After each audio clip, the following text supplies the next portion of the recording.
si ho mo kai. Kita ko kai tau pa mai ke lo to ngai lo tua. Tau fai ko tau ni ta kai ta nga to. Ko le re shawa. Le shawa. Tau fa ke pas ni. Pa mo kai ya ho ko MC nga mo ya ko ni. Ni mo ti tau pa to ko fa ka fe he ai take tau nga ho fa ka nga Australia ni. I fau manoa ke ni kata ki mai fai ai lotu trata pui ko nga ma.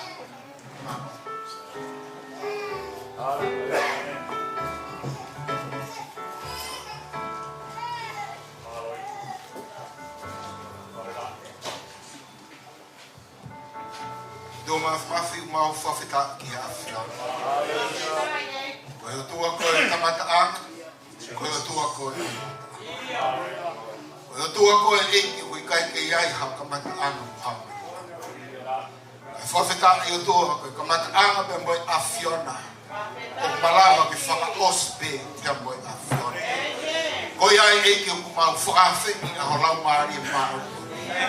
Te kakia e mau ngawe e fiaf ko e. Ai mea ko to be te mau foa. Mau lotu ke pani o lau mari ma. Mea tapo ki e afio. Ke hoko ko tapo ya te mato. Tapo ki na ka tahape. Tapo ki na ngawe ko to be mau fai. Ai ngai same te mau hiba aki. Ai folofola te mau whanongo ki ai. Ke whai no ako te kina ki mau toro. Mau te kaki ko to ia e ke afiona. Pure whai te riha ho lau mari magani. Tataki ki mau toro. Tu ke hoko ke tapo. Ke mau mo ui i ako e. Aho loto nga. Te amo e mau feo. Te amo e na afiona. Lelei te amo e langi te mau foga tua i te ako e. Mau whafoko to be whateu ngā ke afiona. Ia Sisu Christ ko mau eiki. Amen. Amen.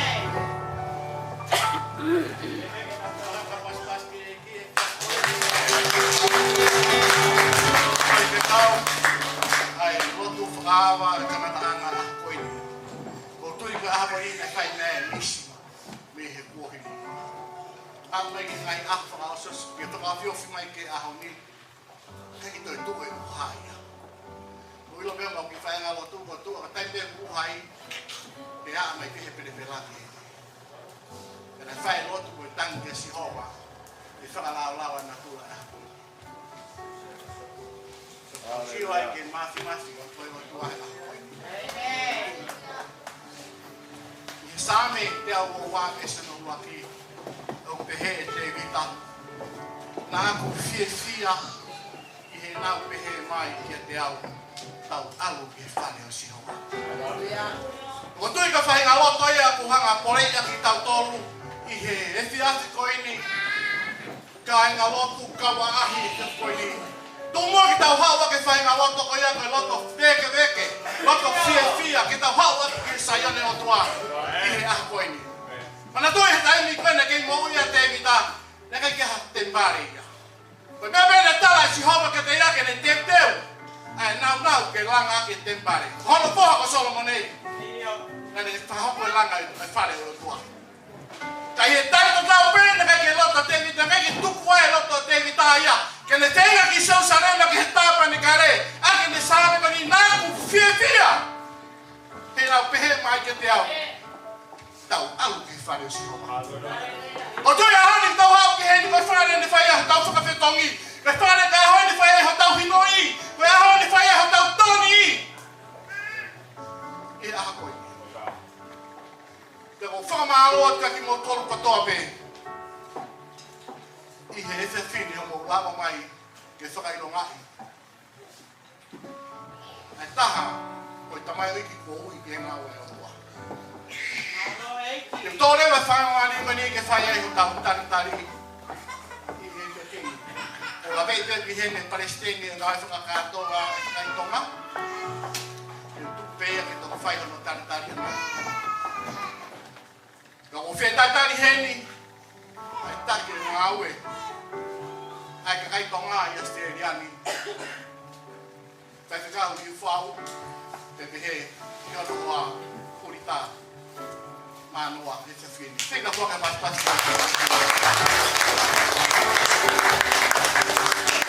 Vai whanonga mai me Banks Bay. Vai whanonga mai me hen me Brisbane. Ke nā koe ke whanua whakapōwhataha o Australia. Kai ke ngā tai, ko la me maha te rege ni ke lawa mai e whai kau me Wollongong. Nā pēna ke hapi. Na hoka tai tane whai kau e se asio Bankstown. New life. Whai kau Sitilani, te kono hoa Fiona. Tai tane kai kau mai, tai tane hei na whai kau e pēni. Te kono hoa I te whini me he koe. Vai ne whoko. O mau tai tani. I koto I te whini. Whatawa me pē. I he te whini. Ke tang mau hawhio ki te whia. Kia hi tā kua. Nai ke ngā tai tani ai sola te moe urangi. Tau ka pau me fukua tai meni. O ke huwhia ai e ma whahinga whiohi a ngā. O fua pē ho tāu ngā au. O fua ho pasi. Atu pē ma ke urea kataha pē pē mo se kope te ahi o koe ni. Kai mo whengu ke he. Koe matapāi ni koe whare ni si hoko. Koe e tai tane ki koro he te whini. Ka tawa me peki tau mapa whio ki te whia I he aha koe ni. Ta hoa drewa ke tānaki e tau ngahi wahe hongo furu. I he te koe ni. Kore peka si ausi. Pea te hege ala tu e te whini. Teo ki lawe peki haki I wholofora ki hongo whanalahi ki tau koro he te whini.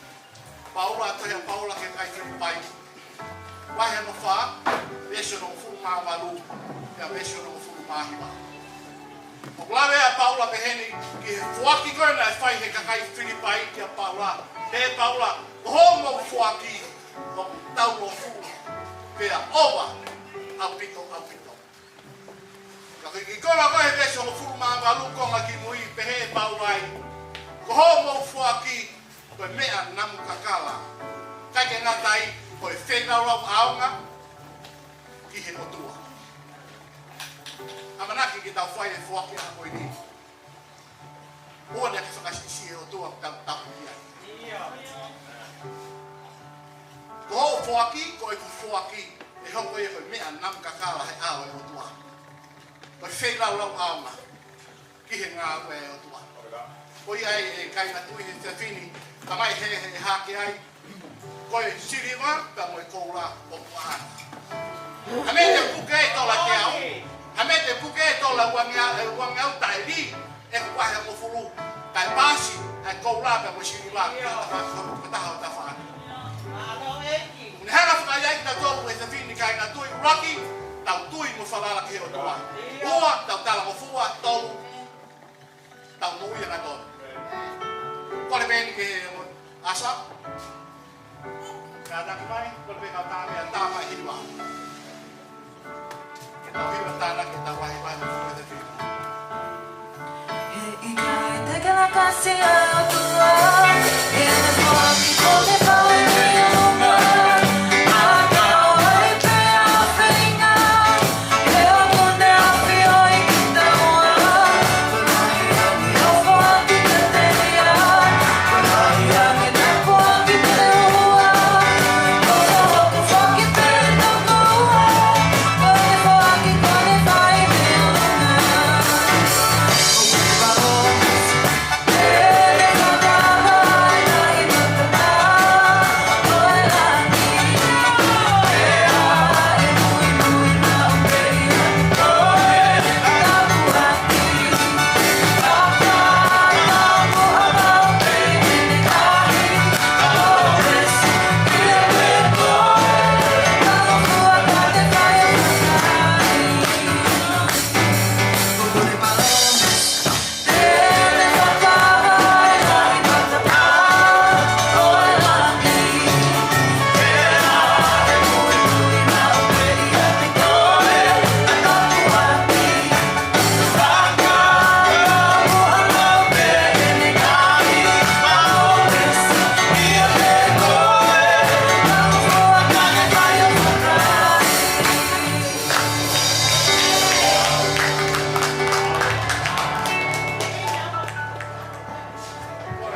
Whawera I sisu ke whiona. Ta mai mo whamalo at kia whiona. Nga koe whuaki.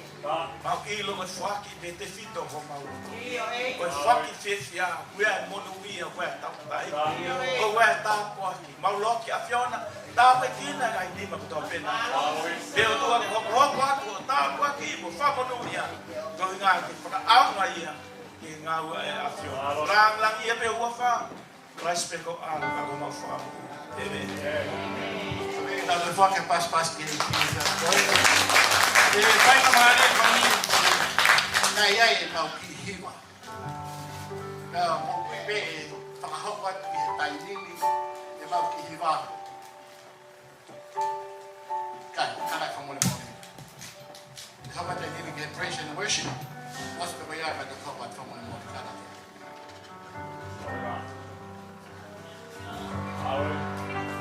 Praise the Lord.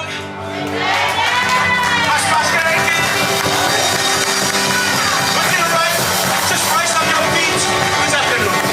We're here to celebrate. We're here to praise God. We're here to give glory unto Him. Praise the Lord. Come on.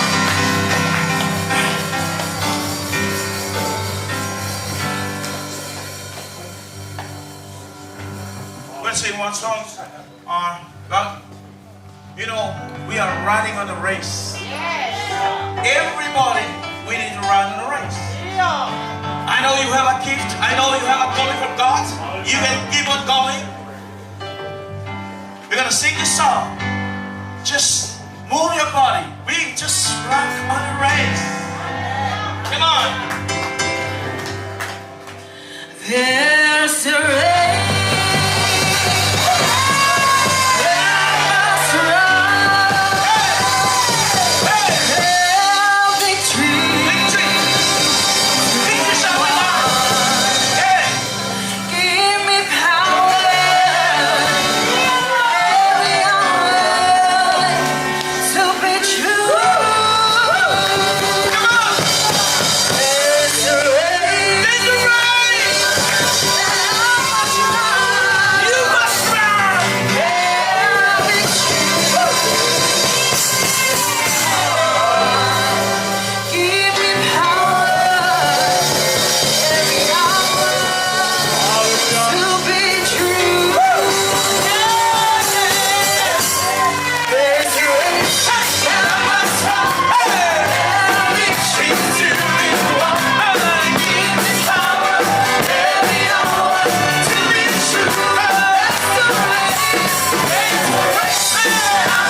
Tapaevalu 16.10.2022.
Thank you, Jesus.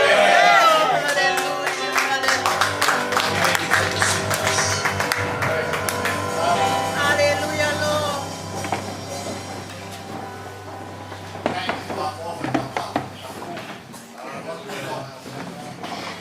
Tau hiva, tau whakatipaka. Tau hanga whakahikiki o tua ko ia. Tonu ke na ana. Ai, mea ko toa me. Kule au niu. Here it is. Kabau koe. Koe fufua taimen. Koe ahi koe he te whini. Kongai me mau whakatipaka mau kua. Mau laki kū, whakatipaka o tua. Kako tui i te whini. Koe ka mea kulau, te koe New Life, te Pentecost, te koe Wesiliana, te koe Ahafitu, te koe Katolika. Mea koe kulau, te maoni a siasua. Koe mea ia kulau, te mahu inga ia. Kei mahu inga siasi, koe kakala kahoa tau lewa.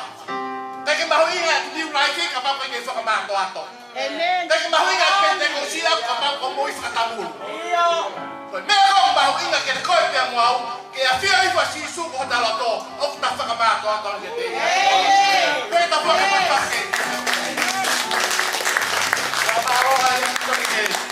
Celebration worship is the fini.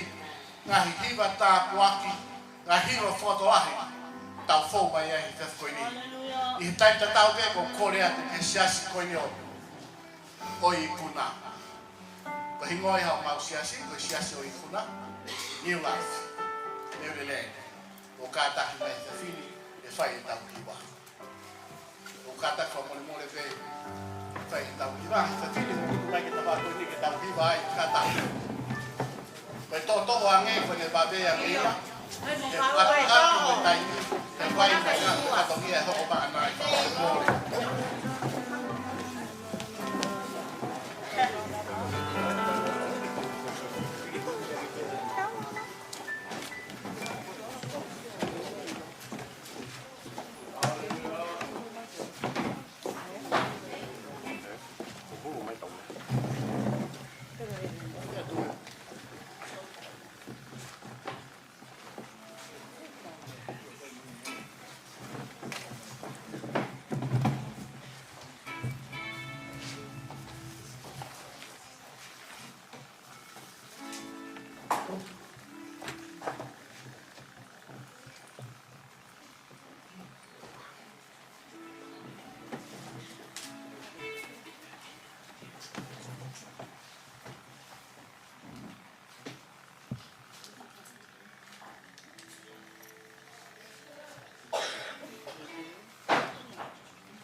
Te tau whakataha.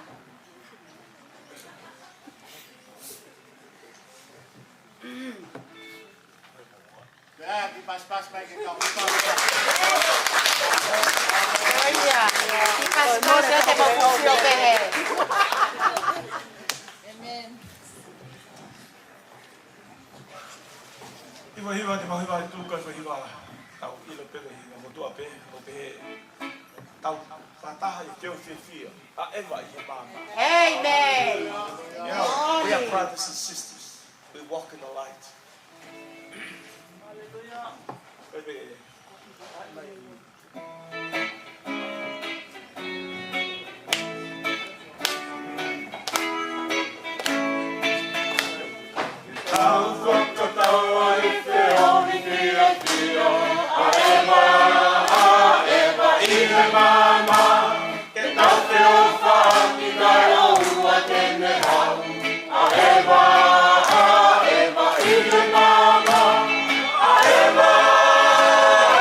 Eva,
Tau tua hira.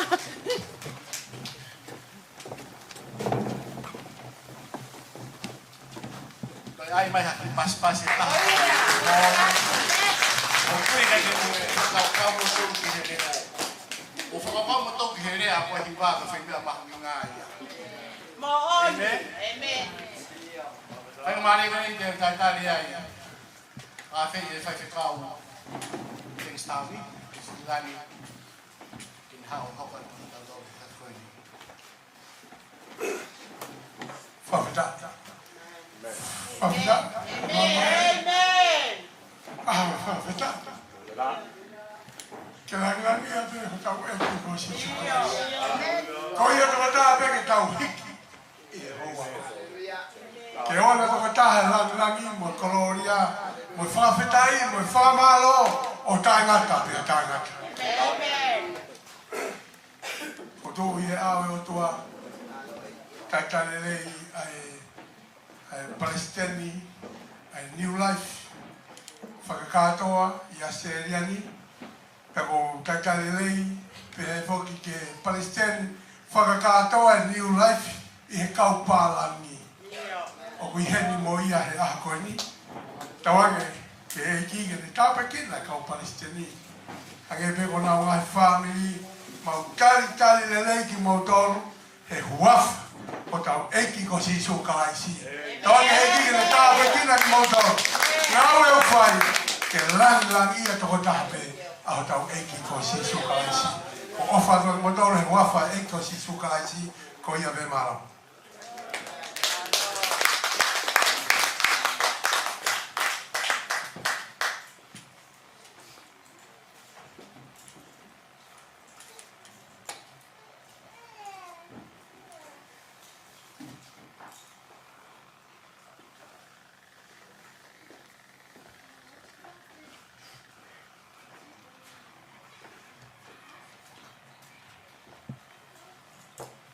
Whawhetai ki eki? Amen. Whawhetai ki eki? Amen. Amen. Awha kolo ai me. Amen. Whamalo ki eki. Kei whakamari o ni. Let me just introduce a very important guest who's here. He is no stranger to me and to the New Life Tongan and also all around the world. Pastor David Boyd is now the acting leader for the Life International here in Australia and also in New Zealand. And I'm also privileged to have him here. He's a long time friend and colleague and co-workers and co-ministers in the field of God. Hallelujah. Amen. The ministry of the Word of God. So, let me just introduce to you. Hallelujah. Please come and say hello or greeting or whatever. If you would. If you want to preach, you can preach too. Hallelujah.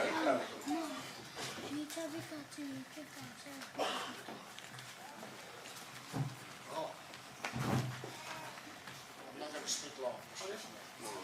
It's a privilege to be here today. I look like I'm the only one that's palangi here.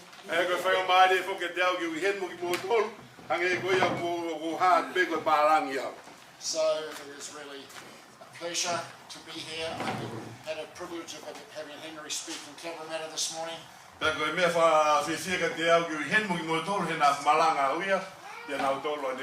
think he thought he was really in heaven there because every tribe, kindred, nation and tongue was just about there. Is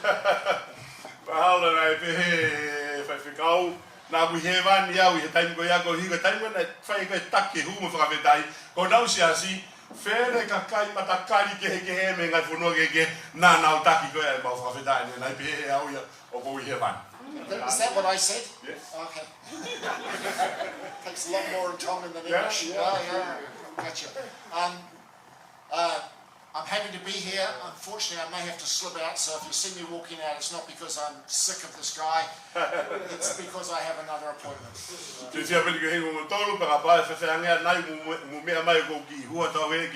I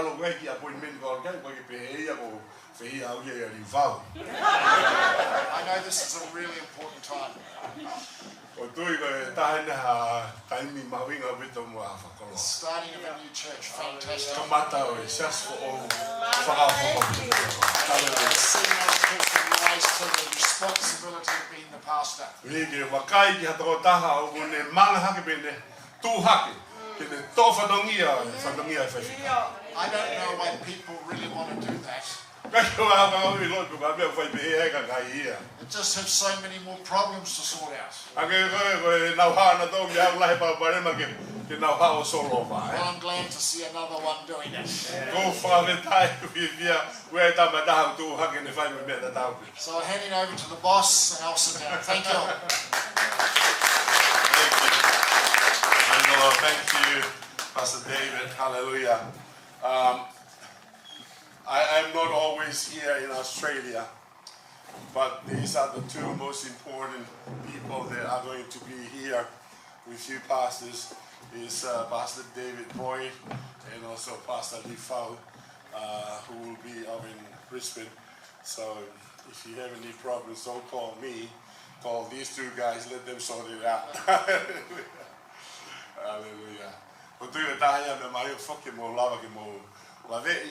Ko e o tangata mahuinga taha e ni a Sereriani. Sa whakao David Boyd ka ia e taki ka ia e kau wālangi. Ia mo whakao ni whao mānoa pe me Brisbane ni ka mo noa. Tā. Ki naua. Mo wapare mo tāka naua te mo tāma mtoi mo sila ka tare te whani. Praise the Lord.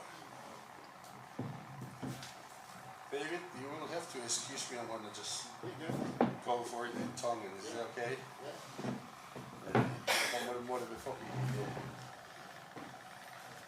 Kora na tawa ki tahano han ki lava mai ki so waya taki ko e. Ko hi ke palaki ke ku. Ai ke ti mai. Ko ni a maha maka. Maka is mai.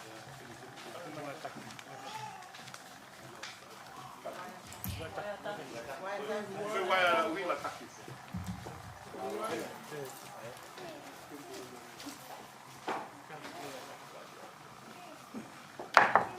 What that problem again? I've got something to talk to.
Hallelujah.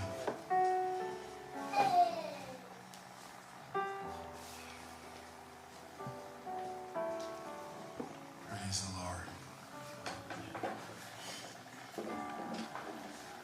Petai me ni o tau whasifiri. Whikau aki pe mo ki tau tōmu. na o hai kita. Hai na umua mo te hene ai. Ai mlahi te whawe whiri koe hato aunga o kota. Ia inai hato ui. Naka pau ki ai koe hae ui koe ia. Ke ngahi mea peia o e whanonga koe ia. Koe ngahi mea peia o e mo ui koe ia. Ka kou whie whakaha ke di mo dolu. I hota koe ia. O kuke i he ni. Hena ia e tau mua e o tua. Ke te koe. Nai kai te ki he ni ko ia. Whakatupa kete. Pe ko hiko ia ha mea nai hoko whakawhakawha pepe ke i he ni. Wika ia me e ko tupu lei whanua i he otua. Pe ko taime ku ngau e otua. Taime ku ne whai e ha mea. O kia i ne tamua. O ku ne whai e mea. Pai ke whai noa. Ko e otua ku ne tokai mananga mea ko tau me kamatanga ki e ngatanga. Ia ku ne ui. E ngatanga me kamatanga. Peas ka ea te aurua tu mai me ngatanga si o mai ke kamatanga. He ko ia koe arifa mo o meka koe kamatanga mo ngatanga. Ko mea ka whaweta e ki he e ki. Ko i koa aha peheni. He tau mata. Ai man. Ai otua. E ne whiri tangata. Ko uhi koe ne ngā. Hallelujah. Praise the Lord. Ka kou whia whakalala lahi ke te mūto. Koe whiri e otua.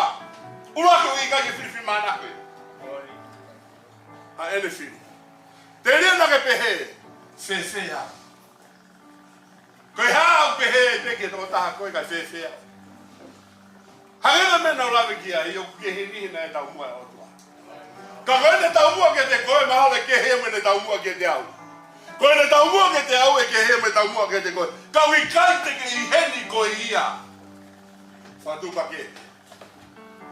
Te kui i heni noa ke. Whawhetai ke. Ka mea koe ke tau wako koe ki tau tau ki ai.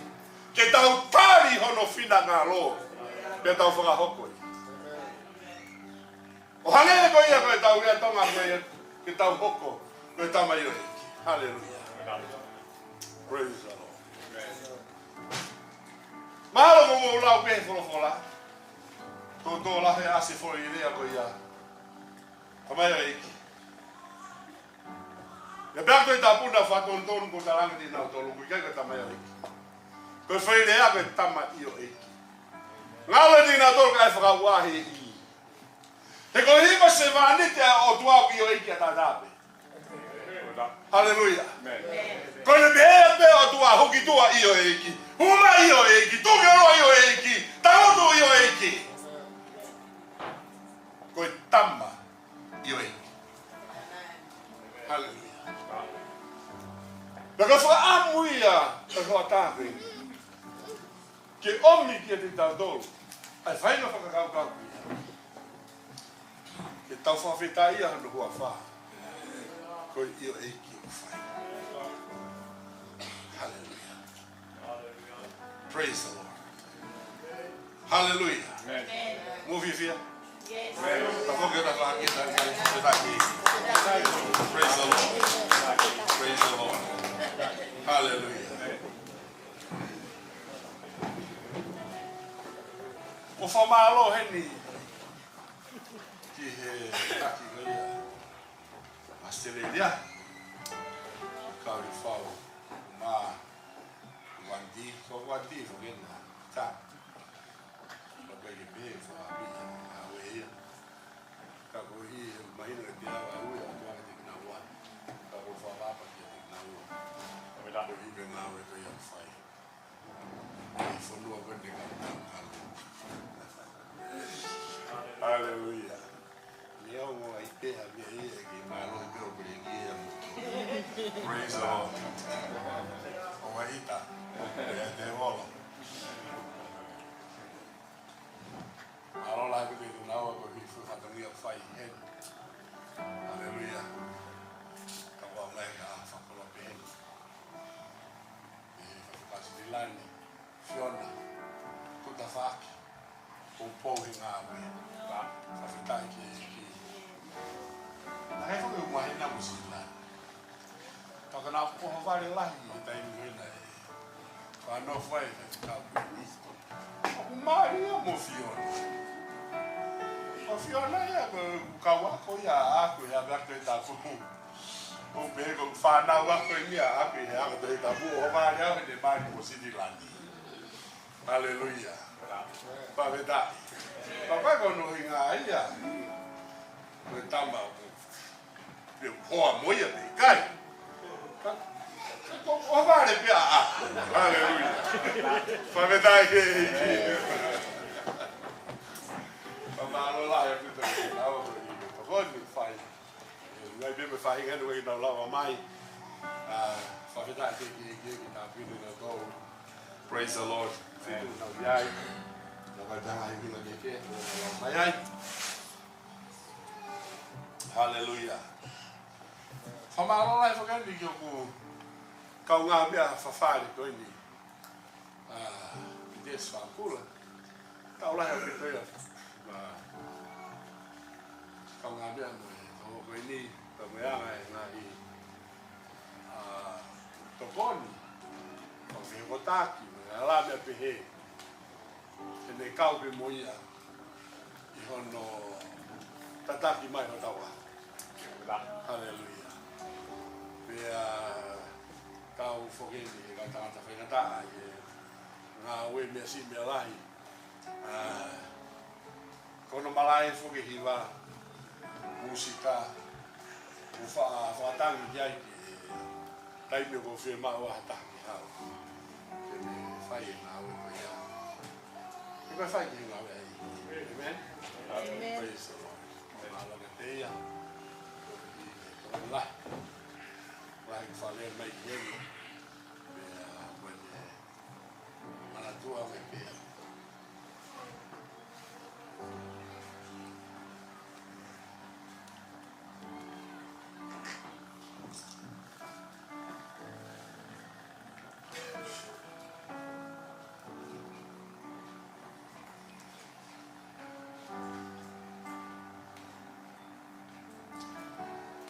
Malo be ke hiro be ke. Tua me betu.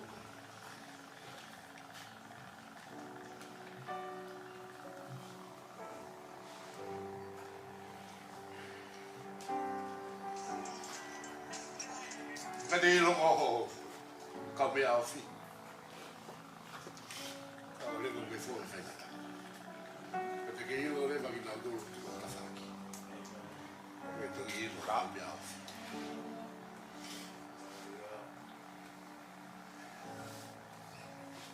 Ko ma lo ko yi o ke te ko. Te vitai ko.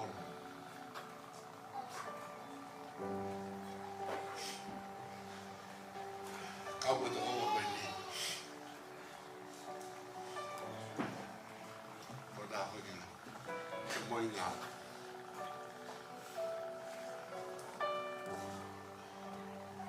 Dia buat toto yang nama ni, buat toto mahu nak tahan.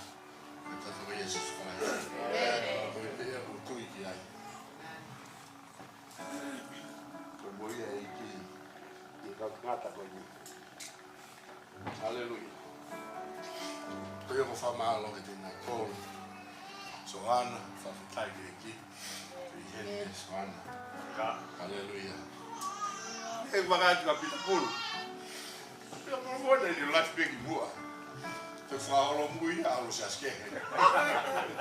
E wapetai koe nuk te whakitai te tamai e ia hao.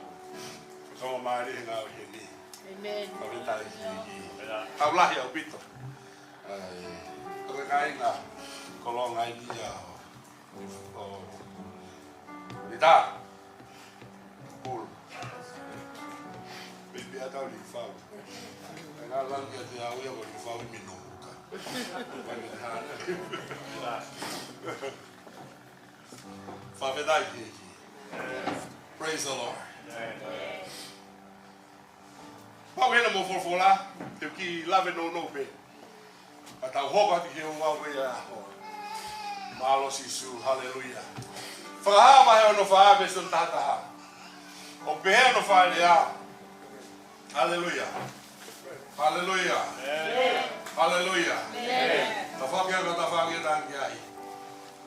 Aho whaafofa. Praise the Lord. Praise the Lord. Amen. Hallelujah. Hallelujah. O tau mo koi. E eki. Ke mau e whaababa. Mo e o le rei mo e mahmafi. Te kua ke tupu. Kua ke whakatupu. Ai ngahi mea kotoa pe. Pena ngau hia. Pe o kukei iai. I hofi na ngā lope. I hofi na ngā lope kia. Hallelujah. Tuke ki lawe atu ai. He uhange e koe kutu. Whauru la tai e whi vesko e ni. I heanga e tau rea whatonga. Ka kahono mooni mo ka kano e vesko e ni une pehema i te tau dolu. Na ne hanga whakatupu ai mea kotoa pe. I hene whina ngalo ki ai. Ke hoko ai mea kotoa pe. Ko e mea au fie ai. Hono whina ngalo. Pea ko e mea roe unau whai. Ke na oange ke teia ai nge ia mo e langi mo e koloria. Hallelujah. Praise the Lord. Hangego lave na whai ke ane nai. Teke pehe, fe au. Ha mea ui e pehe ia ka ke ui e pe ui e ke i ka oku tau ui kotoa pe i e tau mua o tua ka oku kehe ai ngahi tau mua mo ngahi ui koe eki. Praise the Lord. I e ahoni o ui ai o tua ke hataha ke ni toko hake. Hallelujah. Ne tō hake toko toko ta take ni whakasiki. Praise the Lord. Mahawa mongpongi te tau sio kia o ui o tua ka toko taha ke ne tō e mai ka. Mahawa e aha koe te tau sio ui o tua ka toko taha ke ne tō ai tau whare tafi. Hallelujah. Ka moe ne tau mua au kehe. Kai whakapea tōko tō pe nane whakatupu koe, whakatupu au, ke ta hoko koe mea ke whakawhia ki hono whina ngalo, ke oawe ke te ia koloria, moe rangulangi, moe mahmafi. Hallelujah. Praise the Lord. Praise the Lord. Hallelujah. Lea maari o Paula na ne whai. Toki lau e koe ia kāre tia mai ulangi veso no fulu i veso no ta hau no.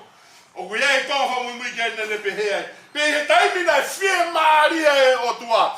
Hoi fua hono whina ngalo. Nane hanga tō au he manawa e kuwha e. Ave au ke tūnga nene pehe. Koe mea hiki ke whai. Hallelujah. Ko tau ui. O ki kai te whito ia. Pe me iho poto o ou. Pe te whito ia me he mea te ke malawa. Pe te whito ia pe me whamiri o kuke hao me ai. Koe haa ai pui toa aho ako koe au. Pegu mau ha matai tohi pei kai. Koe ui o ui kai ke te whito i ngahi mea pe mei toa. O te whito me i whina ngalo mo i whie maari e o tua. He u whai te riha pe o tua aia. I he mea ko toa pe. He koe o tua aia kua o niu ia. I he mea ko toa pe. Peka pape bang pe he ia. Ko koe tō taha ko ia, io, ko koe. Hallelujah. Koe rea ka pārangi una pehe, o ki kai koe mea koe, o ke malawa pe koe apiri tio, koe mea koe ia, o ke hanga whakata kia hao mo iki e iki. Hallelujah. Amen. Io whakata ki o tua, koe mea ia koe uwhi mahi o tua me te koe. Koe mea koe ke malawa e koe. Rea Paula bene ako naki ki hono whoako Timote, tange Timote. Komi haka o tangata, O ku nau whai to tonu. Te nau malawa ki nau whai e mea nau whai ke te koe. Ke whakahoko atu ai. Ai ngā ue ko ia. Hallelujah. Nei kai ki pehangi. E Paula ke Timote. Kumi haka tangata o nau malawa. Ke nau whai to tonu hono whai. Ai ngā ue. Nai tarange Paula i kai. Kumi haka tangata o whai to tonu. Te nau malawa. O ku mua whai to tonu. I he malawa. O ki kai ke mua e malawa. I he whai to tonu. He koe o tua o ku mua ki sio ia uraki. Ki he whai to tonu. He koe whai to tonu. Koe maka turi ki ho urunga. Te ka pau te ke whai to tonu. I he mea si i te neawe koe ki he mea uraki. Hallelujah. Te ka pau te ke whai to tonu. He mea tangata ke he. Te ne o atu i he mea whao. Whawedai ke ike. Koe ngā ue o tō pehe. He koe mea ea ke lawe o tō ke ne whai e peti koe.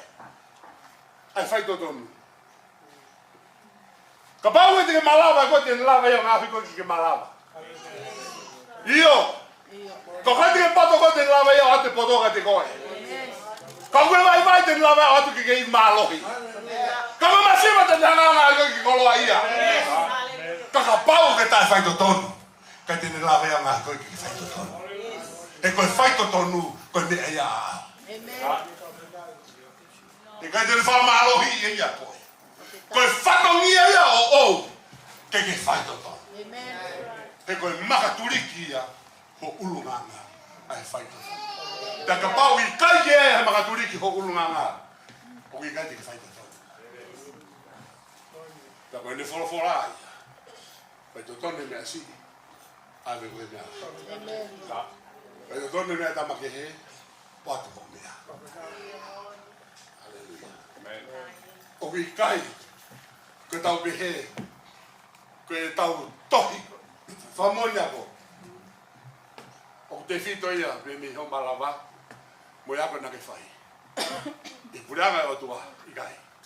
O tohi, whamonia ko a au. O uronga. Ke sisu ata. Hallelujah. Praise the Lord. Whawhelai ki eki. Te kono uhinga ia i he aho. O kune ui e tangata ki he mea koe, pe ne ui e tangata ki he mea koe. O kune toa mai he whine koe, awe ki he mea koe, pe a toa he whine awe ki he mea koe. E te whito ia, me tangata i lato. Te moho pe eki kua weni, whai maha whika. Praise the Lord. Amen. Ka mea ka whawhetai ki eki ko tau o tua ko tua e malawa. Ka mea ko tau hiwa o pe he, Tala ki te nau tolu masiwa ke nau pehe kuna koloa ia. Tala ki te nau tolu koe vai vai ke nau pehe ko mālohi. Koe ha, koe uhihe koe o tuamu ne malawa e ke te whai ngā uri koe ia ki oto koe. Whawhetai te eki. Ka hutai mai o tua pehe mai. Ko whetama whai totonu. I kai koe ne wholofora ia. I e kuonga whaasi, te hao ki tai me haere mai eki, tai mai wholofora. Mea ni te ne mau hase wā ni te whai totonu. I tai ni te wau mai eki. Hallelujah. Ko hi, ko o tua, o mu aki, wha te whita ni ngā ue ulaki, ki he ulunganga. I e mea e malawa. Ko lai ka ia, poto, poto i lea, poto he kāka, Ota mea katoa. I hea ngai wakai ko ia mamani. Tama e koe nina e totonu ki pehe ia. Ka kohono palo pale ma. Sio pe tangata ki tuka. O duo tau tau hi tau tolu. Amen. Sio ki lati. Amen. Whai e whiri. Hau e tama koe nau mata tangata. Hau e tama koe nau ni mamalohi. Hau e tama koe nau pehe mo pehe. Kalo pe ulosi hova. Kalo pe ulosi hova. Kai koe tamai. Kai koe tamai na ia. O koe kai koe white e koe nā. Te aha taha. Io. Koe tama io veiki. Koe sisi. Ko whena mako ia. Whawhanga atu whakasi. Ui tamai.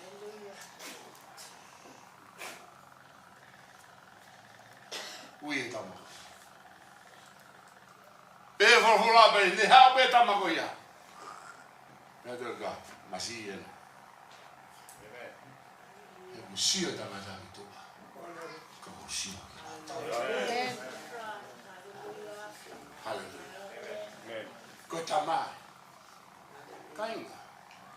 Whainga fua pe mea. Ki pehe ko ia. Ko no ui ko ia taha ki la kama e nia. Ko mea whainga taha. Whika me mea ko e ho iyo ki mo ia hau vāku sisu. Hallelujah. Mo fie tuku lolo ka kato ke te ia ka pehe eiki. Kau e mea ko ia kau. Hallelujah. O ko lahi ngā ui ai atua. I whahape ngā mani. Koe mea inu palpare mai. Ai si asi. E ko hina taku.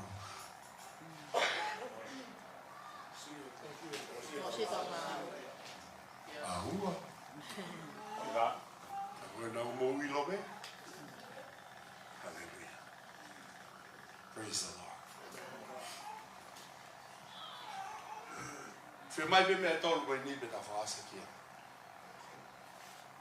Ta ngahi mone tolu e ui kai atua. Mone tolu e ui atua. Matiwa e whaawesto ta whitu ke wesu nai pa. Tamai te wholwhola heni. Tamata koe ke malanga hola sisu. Pena ne malanga aki ke mo. Whakato mala ko prianga o tua wofa. Haere mai e ki. I vevai koe o kāleri. Koe taimini ko loro tonga si o loto atoa ki vevai koe ia. I ngai tau o koe na malere ako me hoa. Aao ko minoneti. Ki isleri.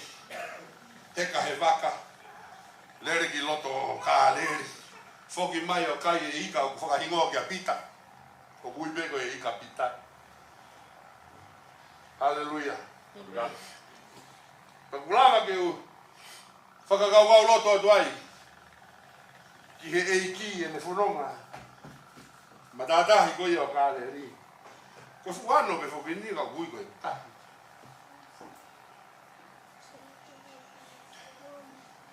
Pao si su. Whenau laki me unga tama. Tama ta hako sa mwere pita. Ka kono toko wapa ante lu.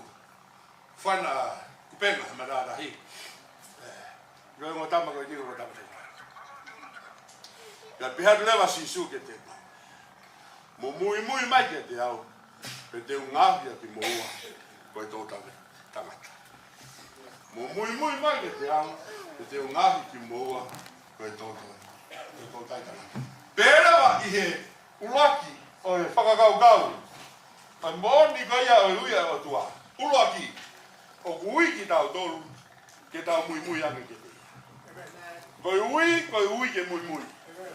Koe mui o ki kai ke luia si suia i mua.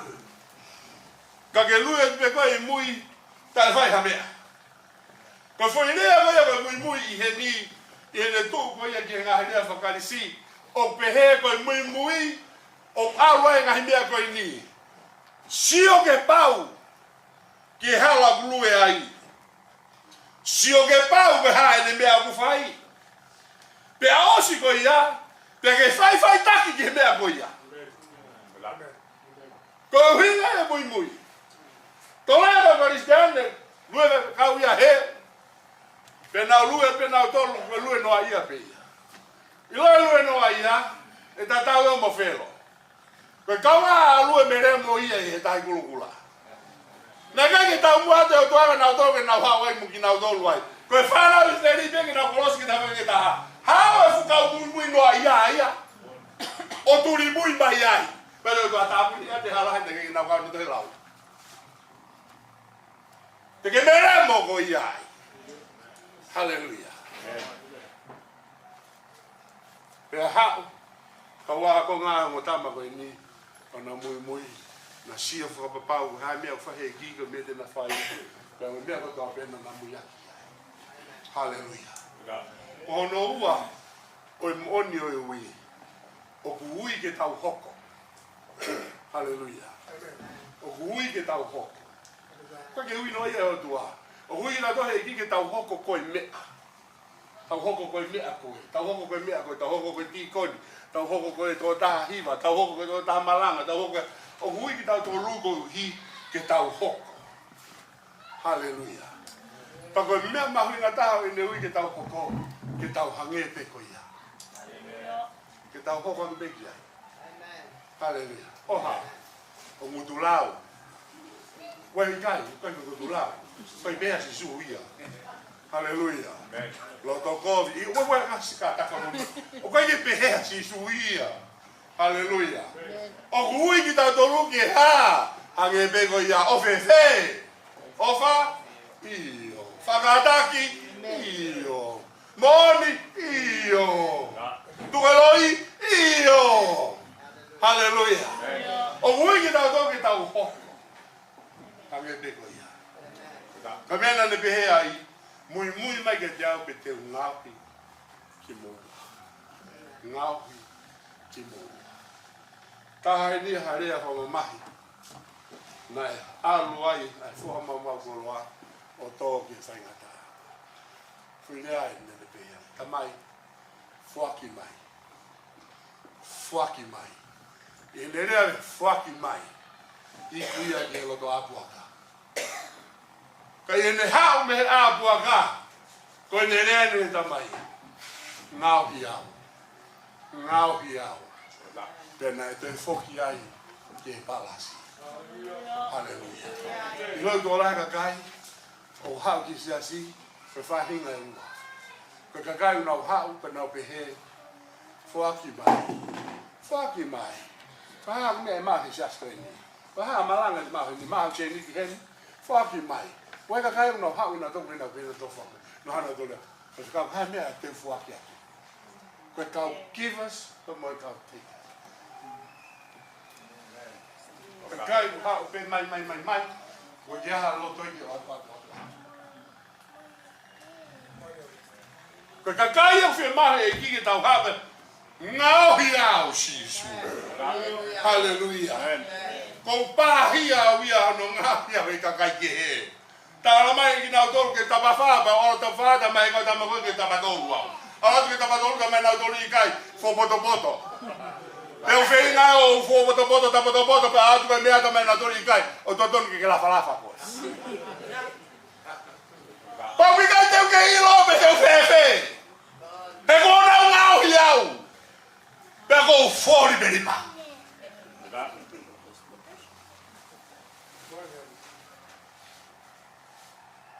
Koe pesi su te kei ngā pia. Te o whakawhawha. Hallelujah. Amen. Iyo. Ta whakata wāke ta rūpe whawha.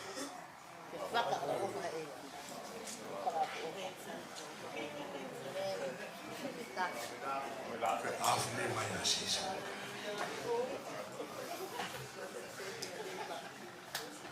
Kono tolu. Wani, ono tolu e ui. Ko e ui ki he tau huka. Praise the Lord. Ko e rea e kina te mui mai te au pe te ngāwi a ki moua. Ko e tautai tangata. Pe tau mua. Pe tau mua. Ko e ui ki he tau mua. Pe ke ui noa. Ai eki. O wia ni tau mua. Ki hau mo ui. Hallelujah. Pa koe o tō whawheta e ki a whakolope. Hallelujah. Hala whalelei. Ha poto ia o siu. Pe mo tau mohe. Te uia ki naua he o tua. Hala naha paanga. Ke pe e ko tangata koloa ia. Pe mo whiwhine koloa ia. Ke tuu ngai hono ia. Mai hala. Maha se pe ni ma to e tanke. Ta ke hiva malu me ku. La gange hiva ia pita.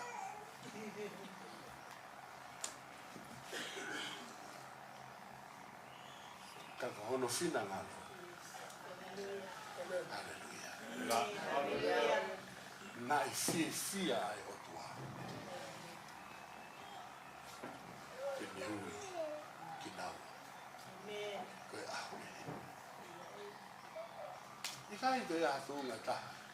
Kai lau ka paula.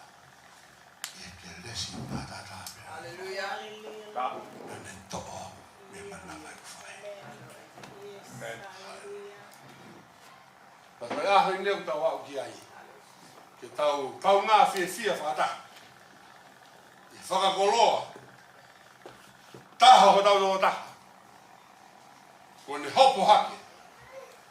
Ke malai tau. Ai eko siskalaisi. Hallelujah. Ke mō fia ai.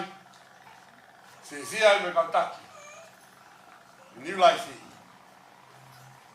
Fia ai me kaukaskaa. Kau ngā oe whata. Hallelujah. I he eko siskalaisi. Whai maare koe ni ko tukanga i ko. Kau ngā tātu koe ni. Oua, i eko siskalaisi. I te whakura. I ne whai e rewa. A ki whakawaha e soni. Hallelujah. Amen. Ke tau hoko rewa. Ki he o wau koe ia. O whanga fō. Kore atu. Kakai na fia. Oua. Amen. Ia mai o kai. I hewa. Hallelujah.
once again. Hallelujah. One more time. Let's just sing the verse.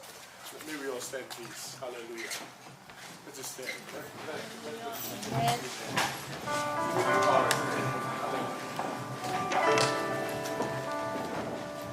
Lead me. Amen. I'll follow. Hallelujah.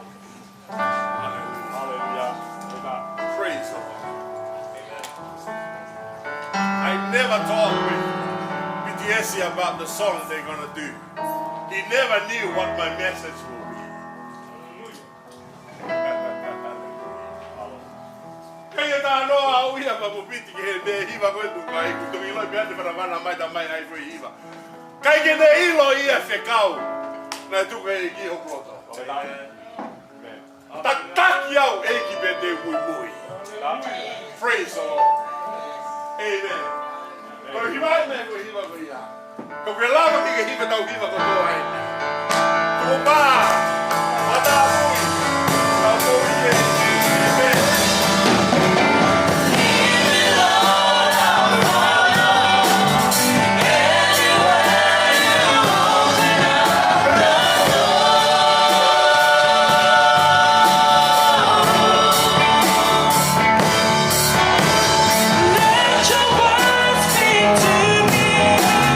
Show me what I'm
Hallelujah. You may take your seat. Hallelujah. Hallelujah.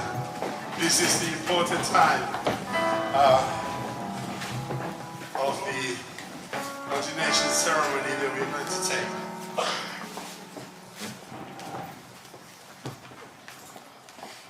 I do apologize to all the non-tongue speakers. Thank you, Pastor David. God bless you on your journey.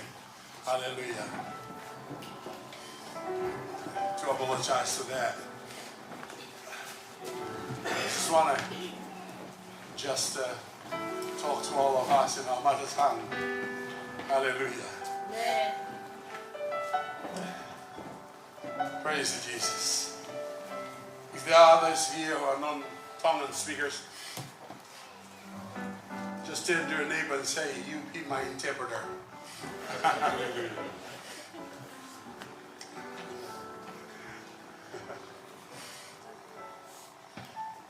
Praise you, Jesus.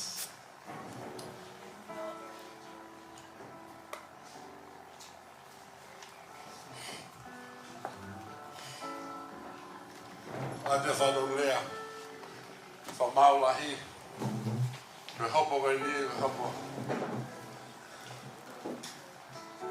tāmata. Ka nā tūla koe whanonglea, lea mai loia kia kita. Lea whatonga kita ki he tōtaha koia, ki whailoa. Whabalangu me whailoa ki he whatonglea.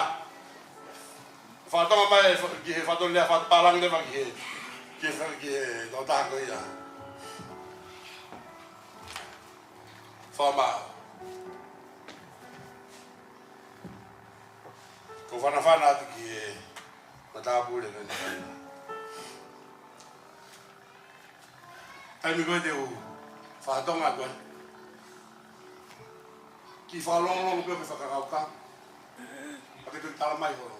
Ai mea kou koe loto ki he tala. O te mawhiri pe kore anai. Na whai pahala. Okay.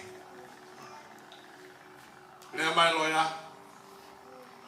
Whatonga lea me tō taha koe. Whailoa. Koe lea mai.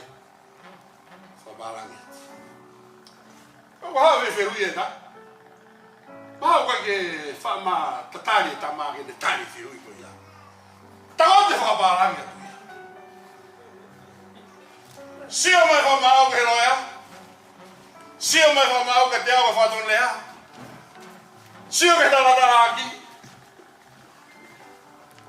Pea ku spesio whake kau loia pa nau pehe.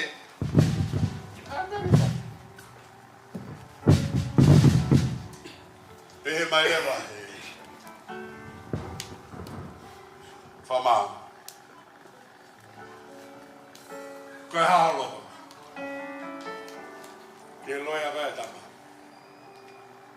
Pehe mai loia. Kore atu he. Tau ki malolo mu. Ka tau tala noa peki tau tō. Mai whamau, kupehe ko tau nuia. Whanawhana mai. Whai loa kata. Ka hamea poko. Ka hamea poko. Ko meani. Ko mena tala atu. Whapalangi mai ia, whakatonga tau, whakatonga mai koe, whapalangi au. Ko mea kou hoko te ke heu koe.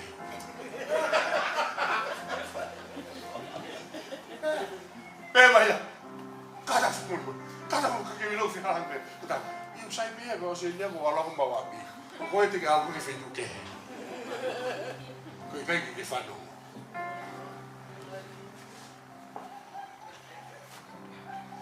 Ko manawa sina me he arai tau mea. Ko tue ka ke ato lahi mahala mau e. Amen? Hallelujah. Amen? Kaya lahi hala mau. Kakai tō ngā kakai tai mahi nula.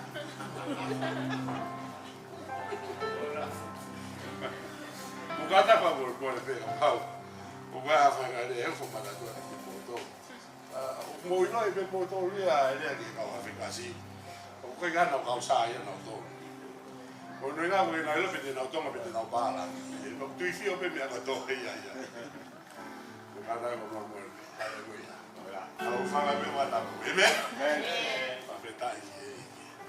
Ko ri o me ki fa no fo. Me ba ki mo. Aleluia. Kamata. Praise the Lord. Hallelujah. Kamata siu ya ngato le vi vale. Oh, vite ama. Kata si dilana. Oila. Faveta. Faveta ki ai kamata. Powerful maubia. Praise the Lord. Ta whakakau mai ki tātou ni mea koe, me ka sio mai nana ta wha koe. A niu pio koe. Ta whaideni a bia hene. Praise the Lord. Me lawa ki na mai e lawa vare ki whakamai koto. Omi vai ki whakamai wha. Koe praia te he. Ke oua pe na a mau e hakaha o hana.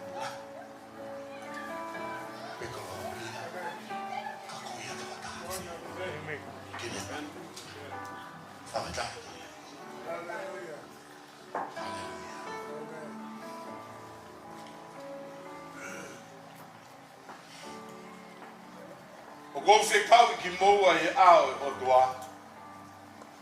Pa i helo no tonga e kau whakamoan toka la, tau kātoa i hen. Ka bau mo i loki, o ki kai ui ki moa. E o toa agi e ngā ue me lakanga o whai kau. Tau ange ke mo whakahani mai ia. E kulere ange. Ke oua te mo to'o ai ui marioni mo tāpu hani. Ai o toa o hange ha mea noa pe ke whani. E ko ha mea, lai whakakouna me whakamalohi ki moua ki ai e ata. Ko nai nai atu ke ni moua. O ki kai ko ha mea ani, ia ke mo to'o maa. Pe iha toi uhinga ange, ka toi ui mo onu ai o toa ki ho mo mo. Koe ha mo tari ki ai. Ui ki moua, pe kai. Io pe kai. Io. Whāte mai.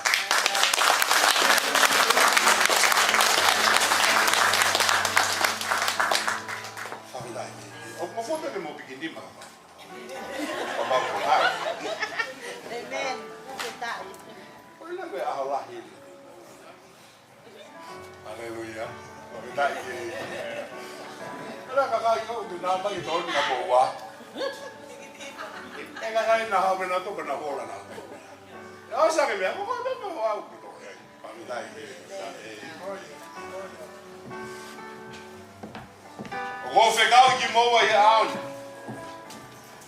Whana tau ki hea manaki a wholofola o tua o ha i a uraki mo te vai tolu vese no raki e fitu.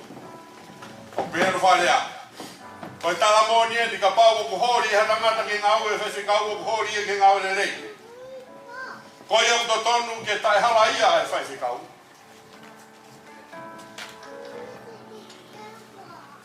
Te whei. Saibe. Hallelujah. Amen. Kaya hala ia, eh? Paweda i egi. Ke mari mo e whewhine peta. Siu? Tia o mari. Tāpe mua piko. Tāpe, paweda i egi. Amen. Tau holo pe, eh? Paweda. Amen. E mai ka kai ni ia na mari tolu, mari whānau tolu, eh? Wai ngahi lotu e mga isaske e atu ia. O kumari ni manau tolu ia, eh? Koe? Asi, wahangi kau pakai mobil na motor.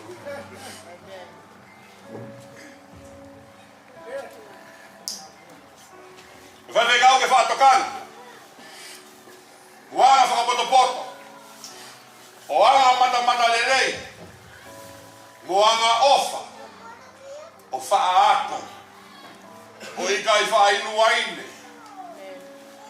Siu, saipe. O i kai koe whaata. O mai koe se kai whaata mo mai koa. Koe ni tala mai taku. Koe rea tuka motosi mātua, tuka no tā mātua.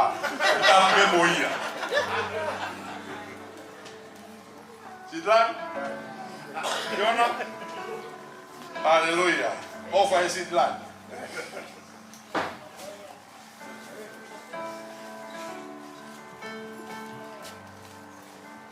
Se kau ke oa e hoi ki e koloa uri. Kai whakataki. Pe i kai tene whakakiki. Pe manu. Whiha ene ngai siasi. Tāna ki paanga ko langa whare lotu osko iaka he kumaa i eseke. Ka koe ke loi poke whai whekau koe tō tātai paanga. Pe koe se kentai.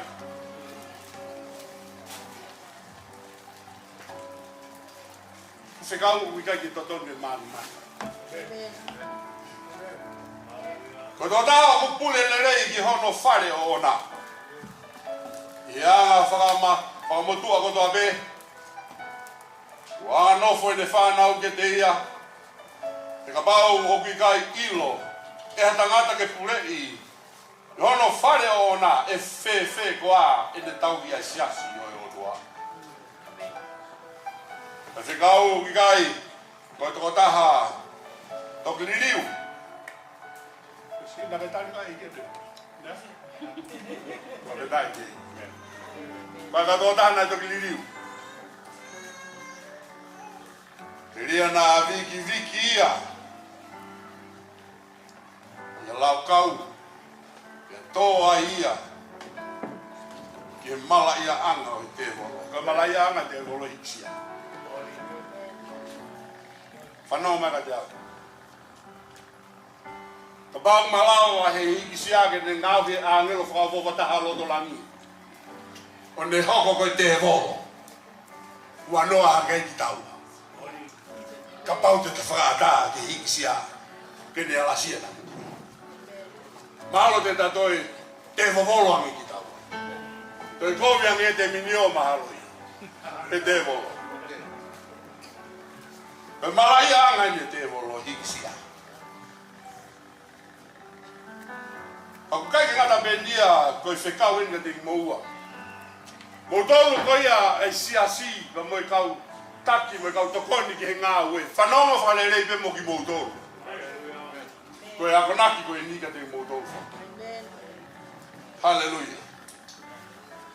Koe tōtōne nea wholwhola e o tua.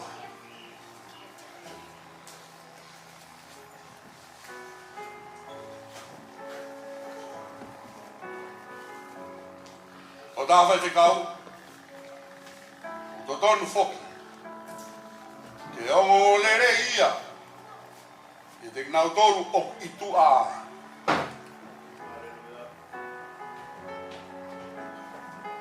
Nā tō ia ki he manuki, mo e here a te roa. Ia e kai ngā lotu e ni, sāpate a ngero. Mo ni te ke whalai te he whare ngā ue te holo.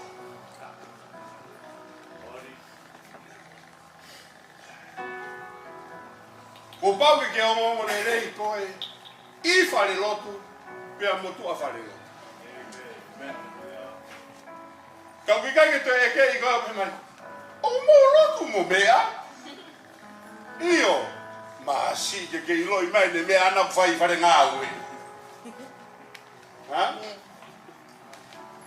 Koe fo i whao. Ai pure ngā ue ku tō. Pōna ia. Koe mea ngā ue. Pōna ia. Koe ke loi puke lotu whee ku lotu ai. Pau ke o le rei. I loto. Pea i tu. Praise the Lord. Pau ke motokanga au pito ki he uni me ani. O whia mao he o tua mea te ki mo ua, o tāu e lakanga, e mo ngā ue o kai whikau. Ko wini ai o tua ki o momoi. O makehe me ala lo da. Ko o tua na ne ui ki moua ki lakanga ko nga ue e fa kau. Kau ki kai ko i kau taki o sas ni life. Homo kai nga lotu. Pe ko abia ka to hitap. Pe ko to te tahange. Ka ko o tua tonu pe.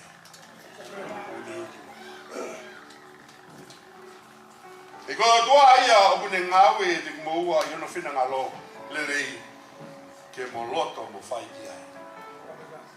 Hallelujah. E fe so vai fa ves yo no fulu ke ves ko ia hono ta no. Ko ia na ne alu hifo ko ia foki na ne alu ake o maulunga lahi au pito i ngai langi ko toa be. Ko ui ke ne whakafonu ai ngahi mea ko toa be. Na ne foki ai ni ihi ko i kau apostolo. Mo ni ihi ko i kau palofita. Mo ni ihi ko i kau evangelio. Mo ni ihi ko i kau whaifikau. Mo i kau akonaki. Ko no whakahau haua. O i ka kai maano ni mo i ngau e whakawhaifikau. Ke langa hake ai sino kalaisi.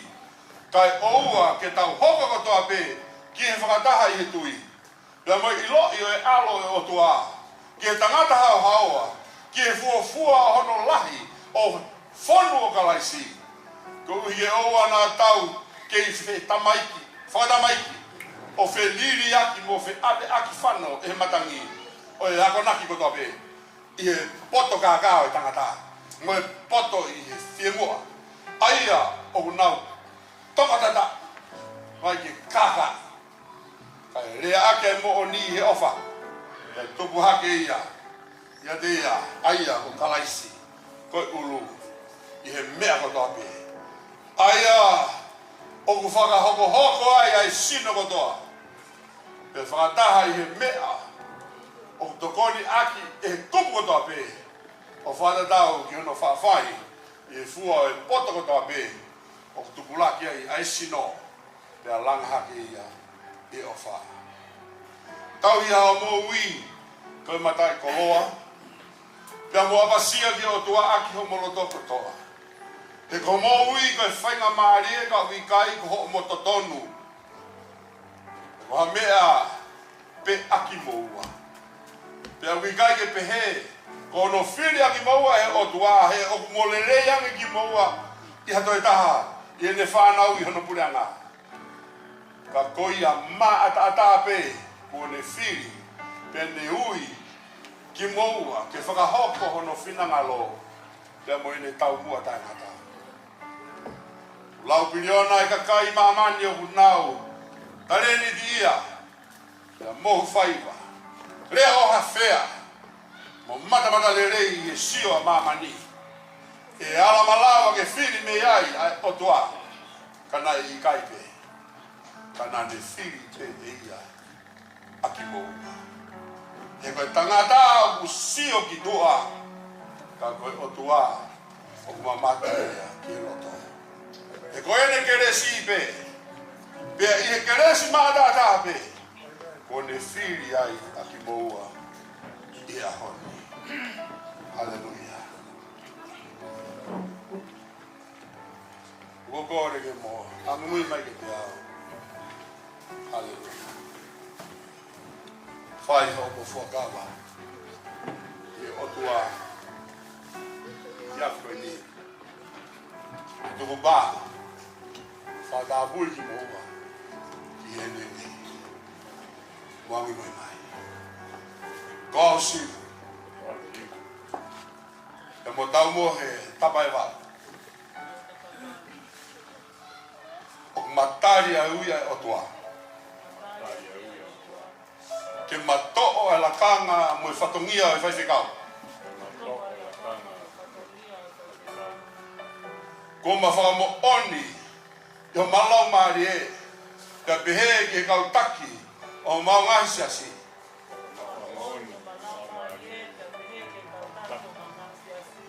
Kua ui ki maua e o tua ki ngau e whakawhikau. O mafuakawa he ao e o tua. Pa moi kau whamon toko lahi. Te matuku pā e mamo ui ki he ne ui.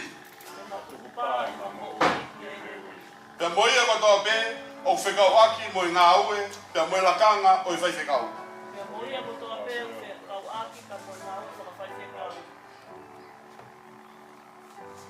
E tuku mawahe e mamo ui ki he wholofola e o tua pea moe lotu.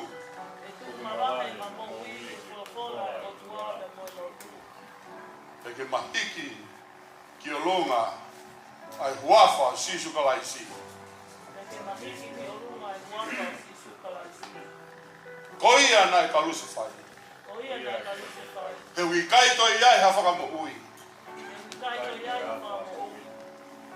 E lalolangi ka koe huafa peo kalaisi. Ai au tau kuto ai. E ahon. Whilaulau e mamo ui ki he ne ui. E whakakakato e ne whekaulahi. E motokanga ki he ne whasipi. Ai ana e whakatau aki e kalaisi hono tataa. Te maofa ke te naudou.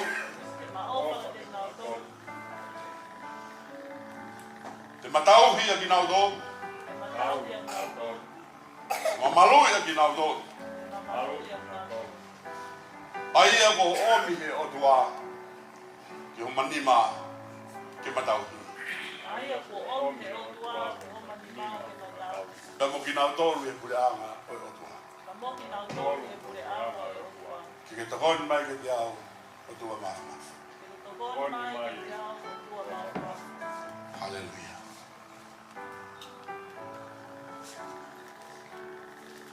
Taimi koe ni ko kore ai e whaia ai o wau. Ko i tāsi tinga nai tung mai si sukalaisi ke te tau tolu e tau taki. O bui ko te fulu mai. A mai folfolan nai taimi nai oange ai he o tua ilo si su. Ko ange o tua e mawhai ko toa peke te ia. Hawa si su ia toa e tau weri. Pene tūru tō hifo e vae o te kaua ko ngāta lange. Tuku mai ke fufuru no vae. Koe o tuai! Ko ne tāi si pino e ti lau. Gai he pehe ki mi hoko koe koe taki. E ki a fungi aho mo ui. Ka ngalo e te koe. Koe tama i o iki o sevaniti koe. Ai iko siskolaisi. Koe a ko kore heni. Nai ai peke whakahoko atu ka ku. Tō whainga maari e pē taki o la sere riata. Whakau ni whao noa. Ai maa auri tā. Pena whai.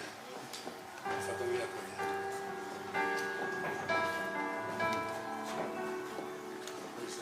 Mea whai la sea.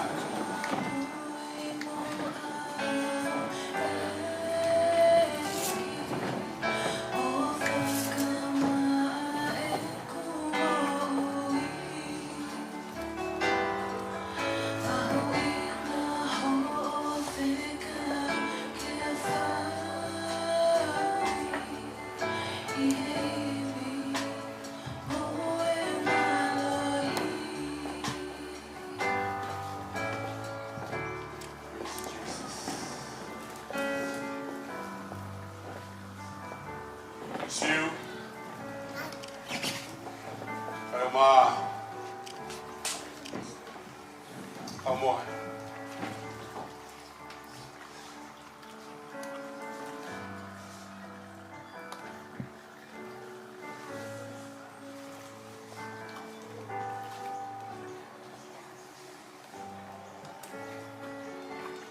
Ko mea whai ake te moe e ako ni.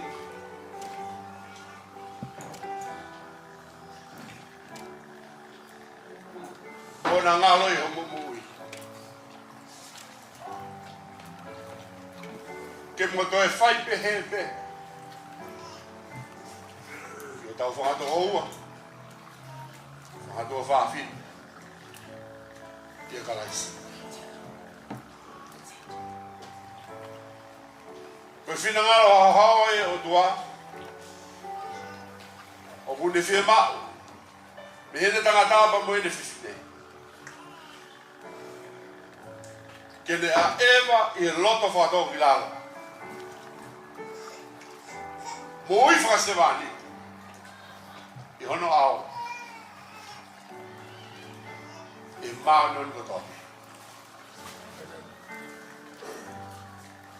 Totonu ke mohoko. Koe whaita kama. Koe taki. Ka koe sewani. Nai hau. I kai e tauhia. Ka kene tauhia.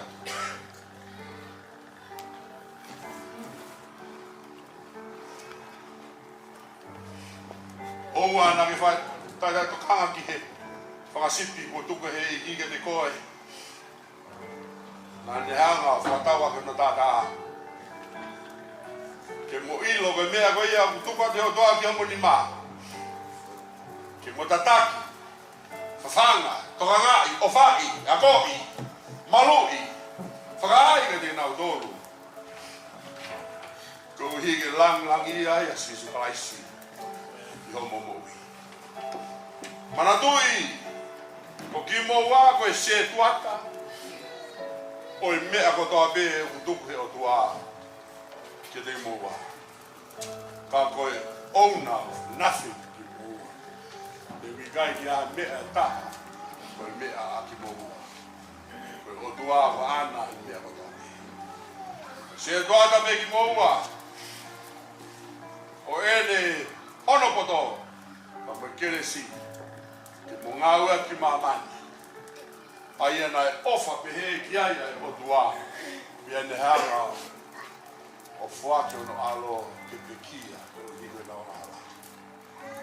Tawange ba mo hala ko ia e a e vai o mo vai. Ke fonu ia i he mama ba mo mo ui. Pe ko hala ia o e ma nuni. Te mo a e vai. O te mo hanga ki he matau pe ko to he ma. Ka ke mo hanga tu peki o tua o whakamamaki ki ai. Hallelujah. Oa te mo tuku homo whalala ki e tangata. Ne koe mea vai vai. Ka ke mo whalala ki o tua tahabe. Whanau ki hono reo. O whai whatatau ki hono whinangalo. Pea te mo nui ai. Pea toi monui ai, koe kakaike. Yo momo. Amen. Kore mei ki he kakasiri agi ni hao. Whahau koe e sa alamini te. Hapu kini. E sa alamini te. Mo mea mai. Hallelujah. Father, we are now with you.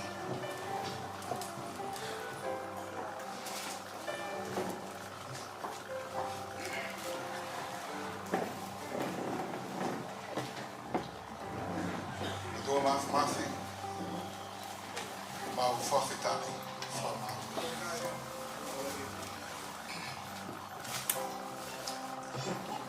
Van waar ook, ik wil het ook.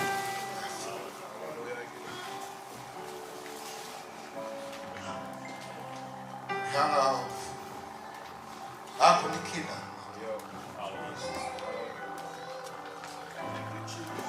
Ke mahoko ko se vaniti. Ke kakai ko to. Eki kokoe ai hala. Kokoe ai mo. Ya kokoe. Ai mo. Mahoko ma ke tu ma ina. Hoko ko whakamana tua ka te mato. Ai pekia. Ai te rio. Ka mo toi tu ai. O mau I kuna angai.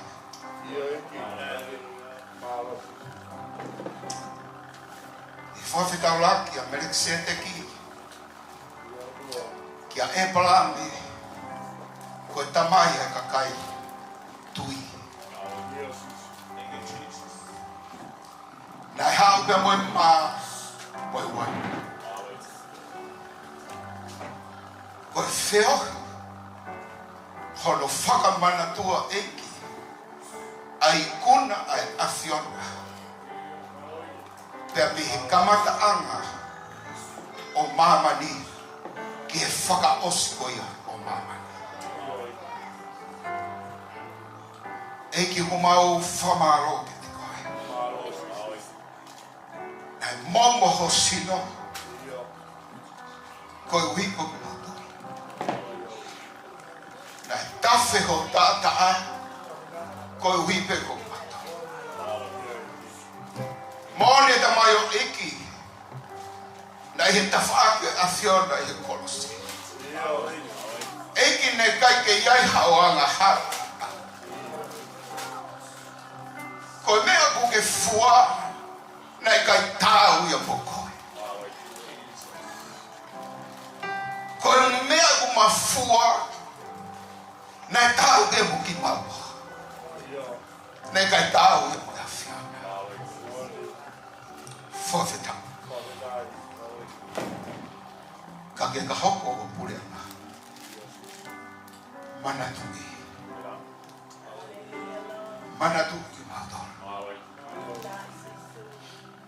Koe taha ila nefo manatu o e awhiona. Kia te mātoro. I he mau whaia. E hoko ia ke mau manatua ai awhiona. Kai o lewa pe ke whoki. Mau hiki atu e tua sahamini. Ke tāpo I kina he nima mafu o awhiona. Ke tāpo I kina eki pia ka mahu ia I mautoro he whiafu koe. Tuku ke tawhe mai ai e tāpo aki. Mo keresi. Mo whakamo ui ai awhiona. Ke tāpo I kina aki e tua ai mau ngai. Koi au mau te kake atua e tua ke atu koe. Ai lau maari e oi whamanatu. Ai lau maari e koia. Oi aho koia. Te koe e whiafu koia. I ātakai oi awhiona e tua. Pia moho kakai e whiafu koia. Tāpo kina. Tuko I mea keresi kai awhiona. Koe uhingo se karame ni te whiafu koia. Lele I pia moe langi eki. A whawhoko to pe whatewa ke awhiona. Christ Jesus mo te ki. Amen.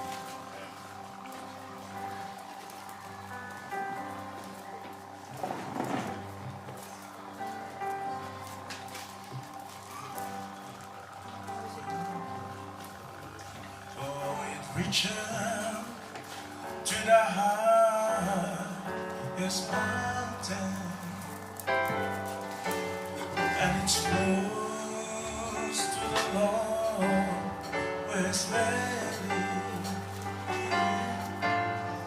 The blind stray from day to day.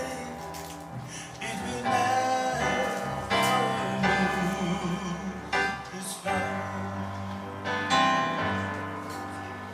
It reaches to the highest mountain,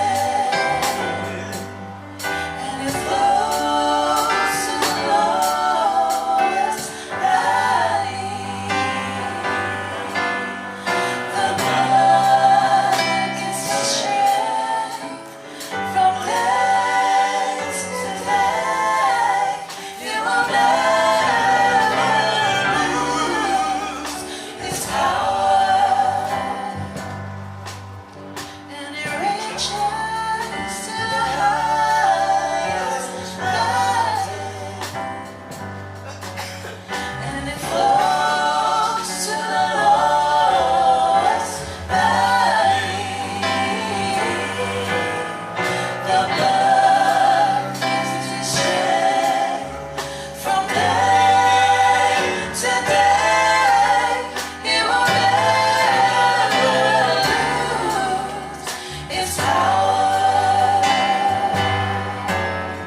eli. Ai toto e fuakawa fo. I ho mo whaiu ia. Ke hoko pa whakamanatu.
Big rock in it.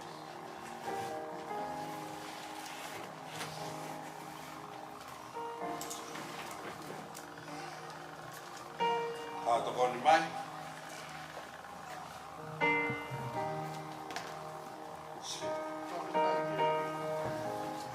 Malera di seri ko di. Mai na lolo niya. Mo asiu na da ko ala. Tu da mai. Moya. May dapat ito.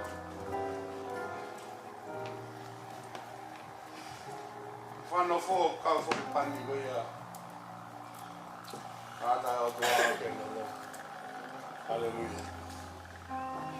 Ugora ele que está o na mai. Sai na pani. Ginawa di lima. Wana budi na wanofo kutunga malakang kuya mga awe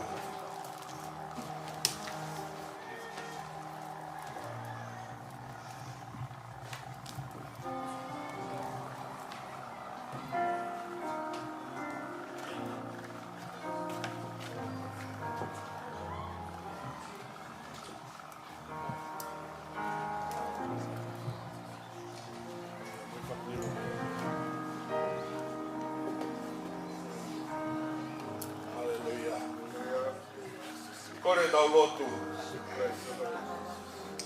Whawhetai ki e ki. Praise you, Jesus. E ki umbo whamaro ke te koe. Panga hawha kolo pe. Whamoni a ki umalo maari e. Pe mo siu. Maa.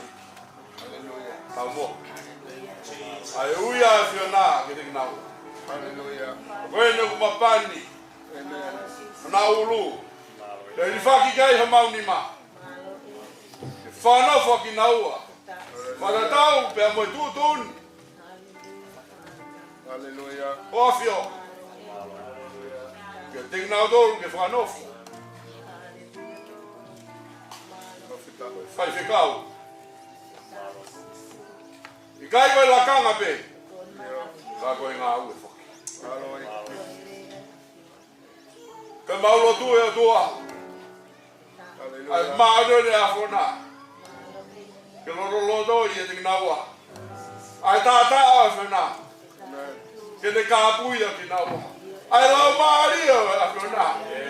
Ke te tataki a ki naua. Ai molo foa e o tua. Whakamama ki naua. Whakairi a ki naua. Koe ngā ue. Koe lakanga. Koe whai whikau. Whanof ki naua i. Ia hapo i ni. Ke whake o mauni ngā. Hallelujah. Ke te nau. Malo si su. Ai ofa me keresi pe whau. Ai awhina ko whakaha. Ke siu ma. Ai hoa. Hallelujah. Tau mo. Malo. Whawhina ke te koe. Malo si su. Ta pagiki nau ai ahpeni. Tuku ke monuia ai pe. Ona hala whanonga. Ke koloria. Nau me langangi. Ke au pe ia. Ke kalaisi whamawhamui. Amen.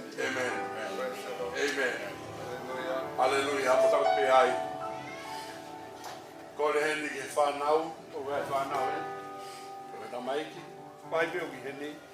Hao moki mo tolu ki heni. Kau si lani. Pehe. Ia.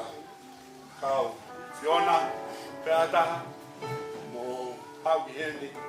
Te whai. Kau karoto tāpa kihi mo tolu. Koi whamiri. I ngā ue koe ia. Ai e.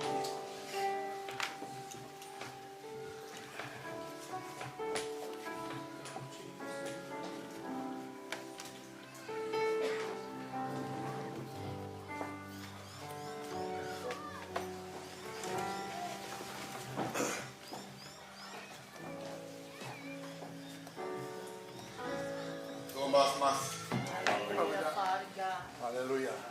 Keres whakaf. Ia ki. Kai maha kure. Dua mas mo whakaf. Kau me mau whawhita. Eki koe ni ai whiwhia anga. Koe awhia. I he whiri peia ai awhia. O whakapapau ki mai pe e awhia. Ai ngāo e kāu pe mo ki naua ke whakawhiwhia i ai holoto. Ma whawhita i mo whamaro. Ki kaha whakamo oni whakamatiri e. I kai hapawanga whakatamai. Ke whakauhinga i ati a whi koe ui ai awhia. Te au i kai i aha whakatomara i.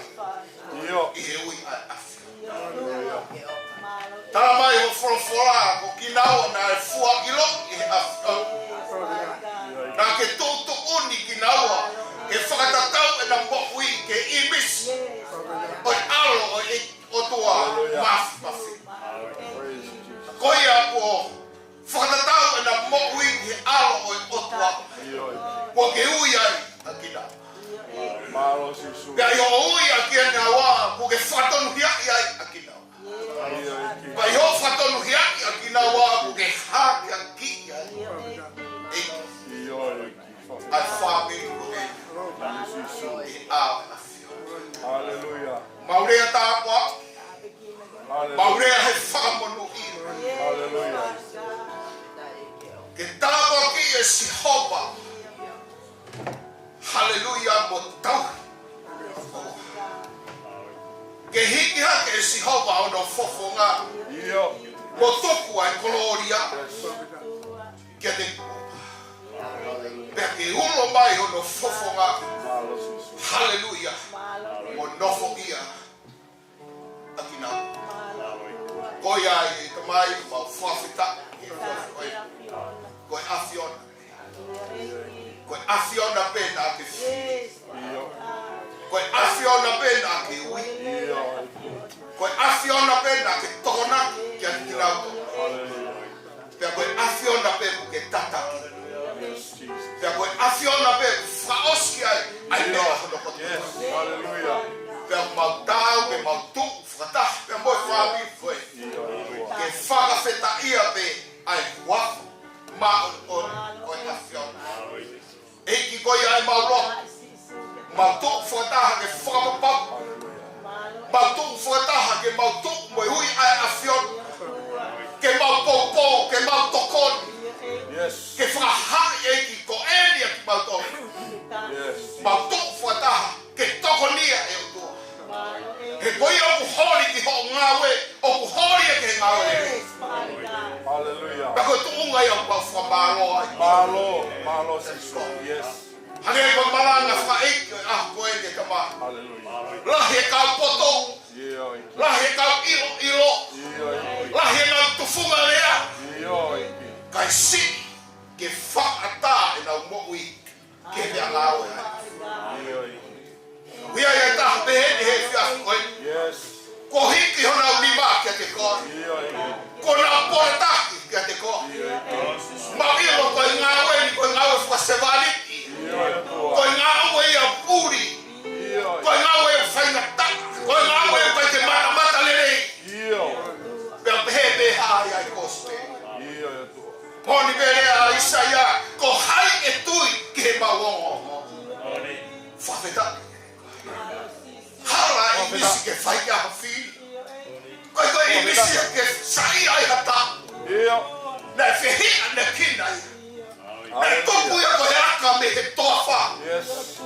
Na kai ha ka umu. Bebe ma topu mo mo lere. Pa pore ke tania. Que fai go fina la loi. Ko ia ma fa ba loi. Ma fa feta se se ko.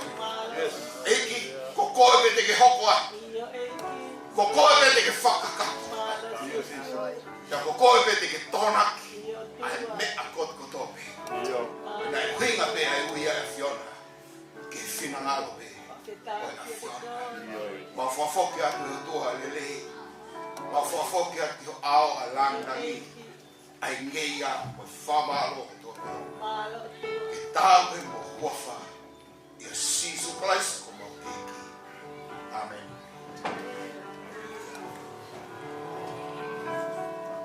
Umebe ai, umehagi yoloma.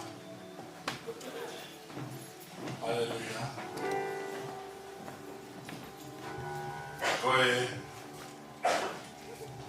certificate ni oe. Whanofo ki mo wa. Te ulawa pego hiku ki nau tolo. Mea mai. Kono whare a pehe by New Life Churches of Tonga International. This is to certify that Siu Tapaevalu, who has given satisfactory evidence that they are called of God into the ministry of the gospel, was set apart and ordained for the preaching and teaching of the Word of God.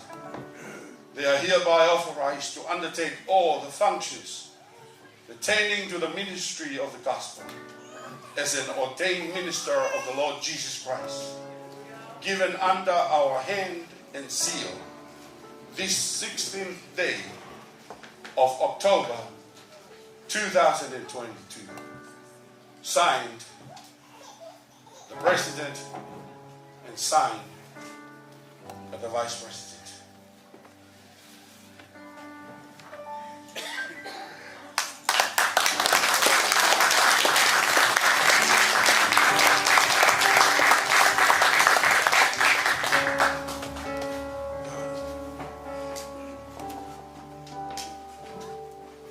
I'm going to hand over the certificate. Te wange pepa whewhikau taki ko ia sereria ke ne whaaki atu ke te kumoua. E kai ngata pe ai ka ke ne whawhi loa ki atu. E kai ki kei siu pe te tau mohe ka wia e la kanga ke te whahoko atu a ki nau ke te kumoua. Whakataki e ki whamaro toa ki tukunga. O ta wak mai e whinangaro ko ia ko tua.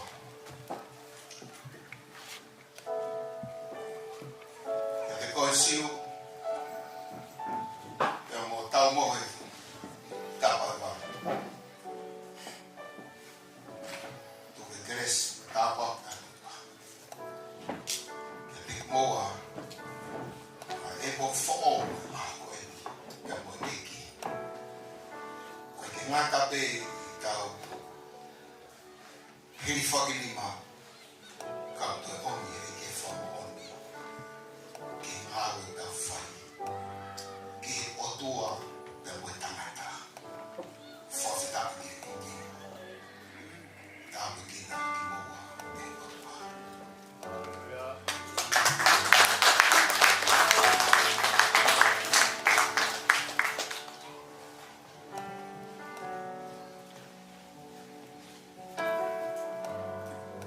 foki pe mo le soni.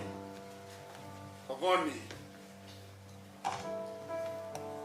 Sfau pe nga we. Ogona te moua. Mo tau ke fasipi. Kole be ke feskau. Espelike. Foket moia.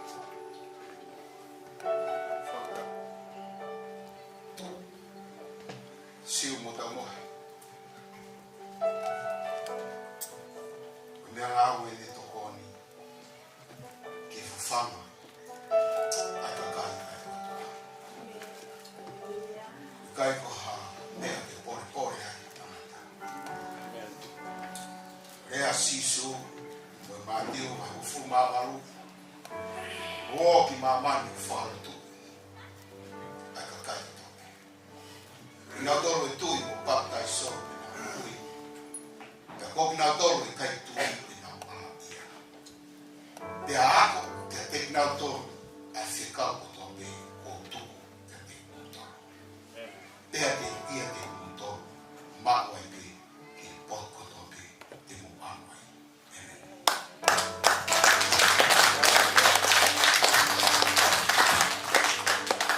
Kore mege mo ta foki, hanga tua ki kaina ratu.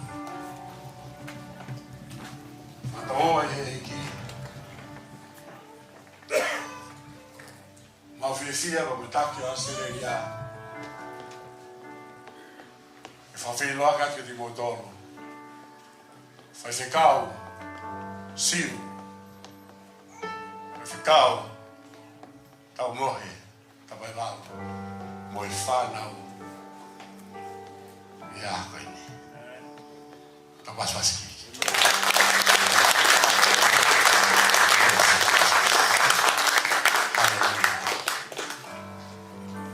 Kore le wahene ki e whawhikau ka kia sereria e ne whakaosi ai tau ngāu e ko ia i whiaf koe ni aki hono tākua ki o ki nau tolu a e kau taki o i siasi o ki nau tolu e nau tūta whaki kia pehe ki e kāinga lotu hono kotoa e tau toki lotu whakaosi Mau e ako ni.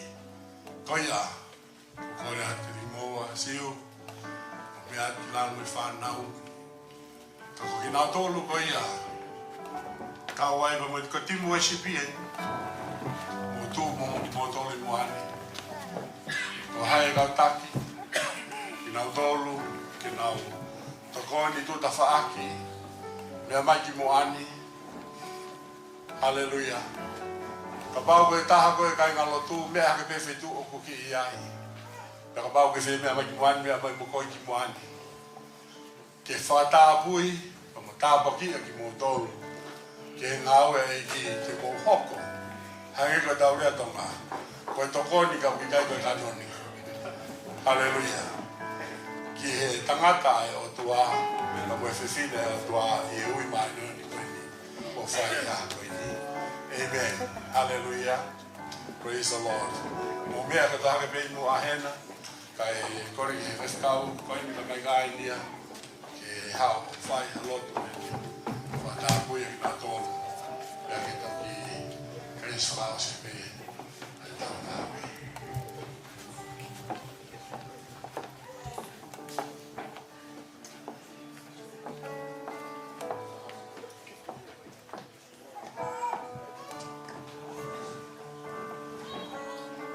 Whawatake ki.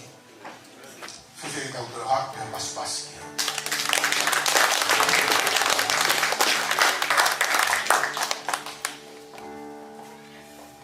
Whingaro mo pe ki.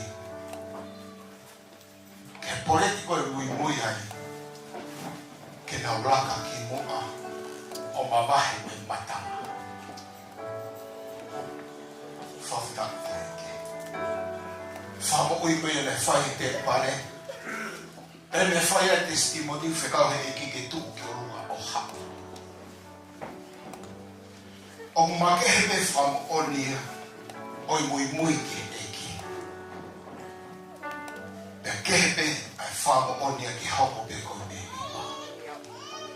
Koe pēno keke. Koe whawhola koe ni. Koe pōre ka te nau tōru na mui mui. Whawhetake keke. Amen. Koe pōre ka te nau tōru hoko pe ko me iwa. Tarare sisu ke kau ako.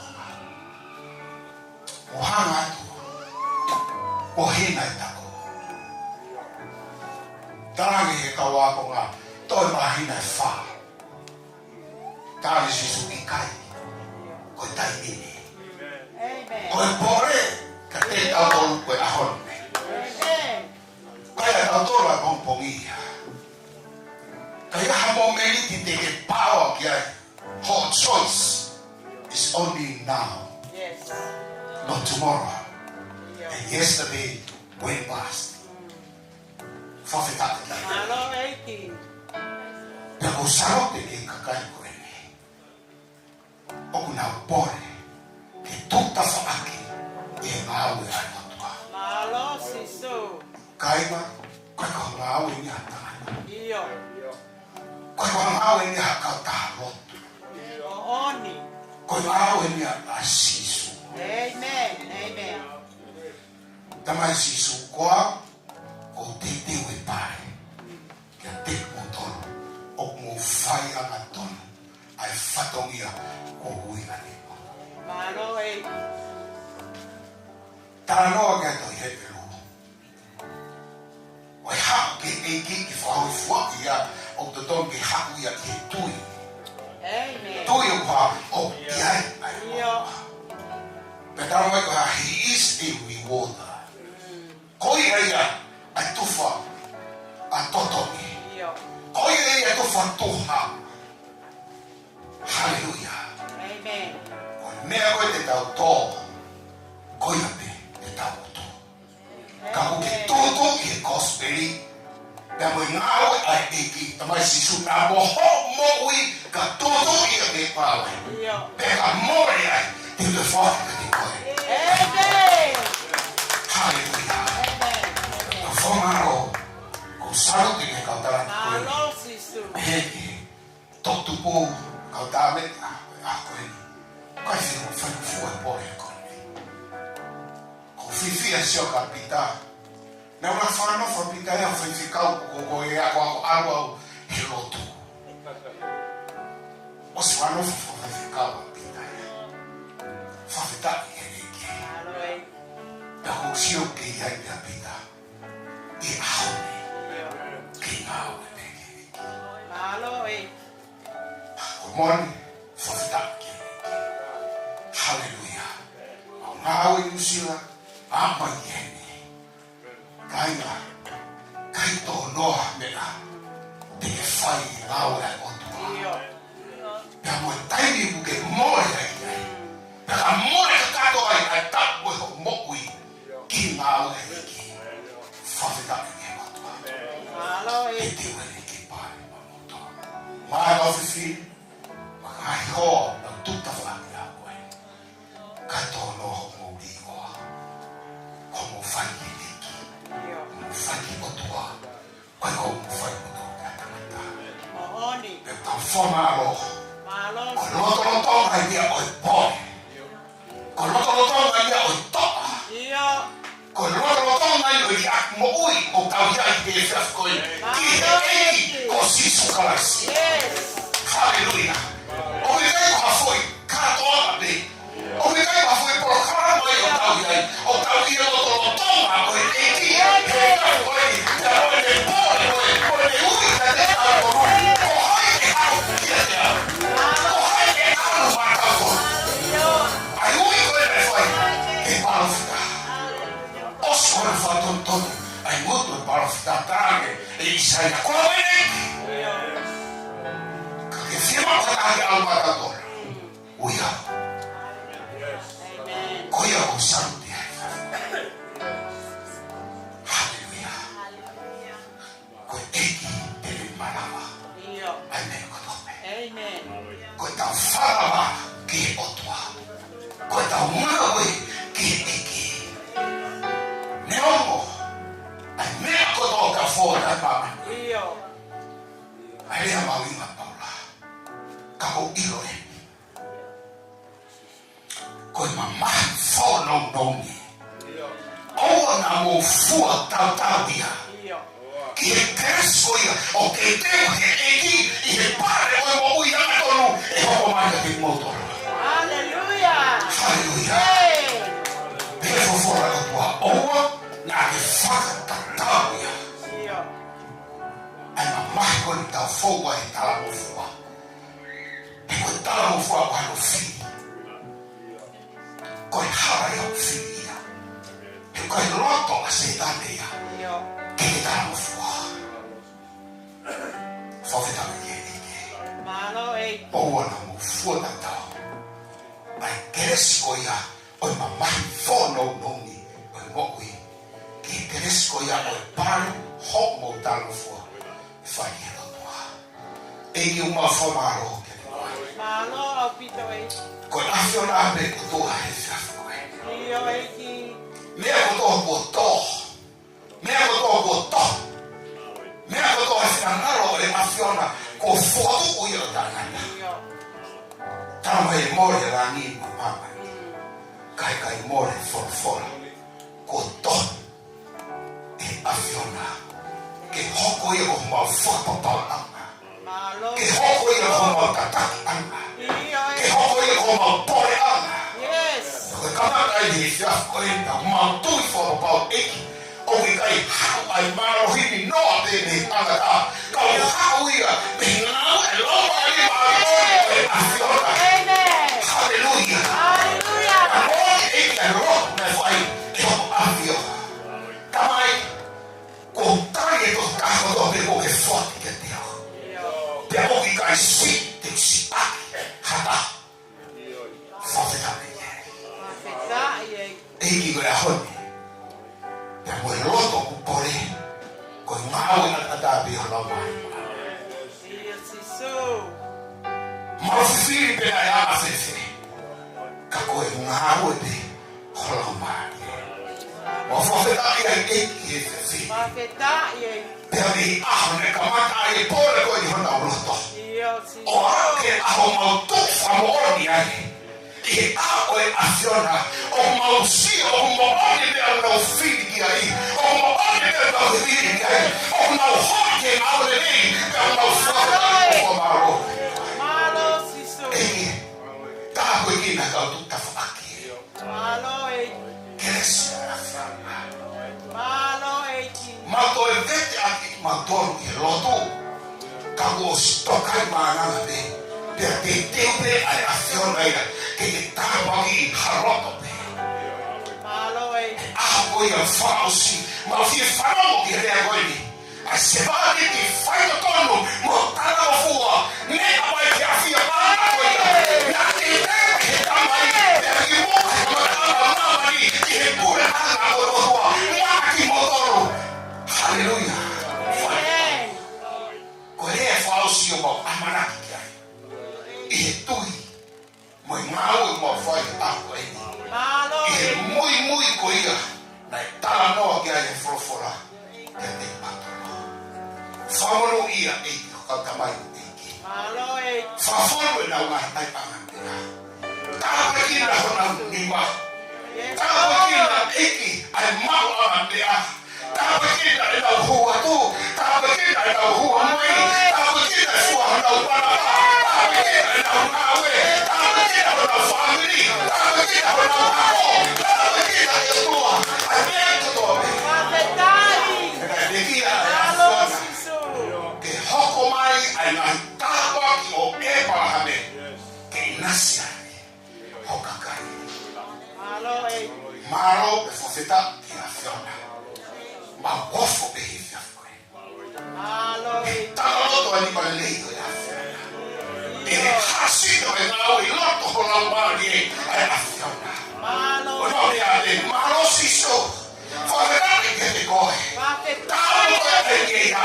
Tāu koe e marai. Tāu koe e whamaro. Tāu koe e whamapa. Tāu koe e ki. Hallelujah. Ke mau hi ai a whiona. Ko ia e tu ma whawhopia te ni ma maha afi. whakafuo na mooi. Malo siso. Ke tau mo ngawe. Iyo eki. Ke tau eki mo toho palau ngawe. Iyo eki. O na pore ki awa ki nikau e palau. O ikai tu iswasi o ki mo. Iyo. Ko sio whai moa. Whamamate kia siso. Malo siso. Koi ai mataanga. Oi mautui. Eki mo whamaro. Whafoke le rei mo langani o tua. E whiafko eki. I whakakoloa peresi na wafio. Ko whai i kakai. Ko na tuku e akoi mai a whiana. E whatena pia wafio. Na koe e maulok mo e ho whai a kai sisu. Koho ma eki mo ma whamu koe. Amen. Amen. Whine la wane mas. Wow. Hallelujah. Amen. Oi na mea kano. Aos tuko e te ramoni. E hao whahara. Whanono.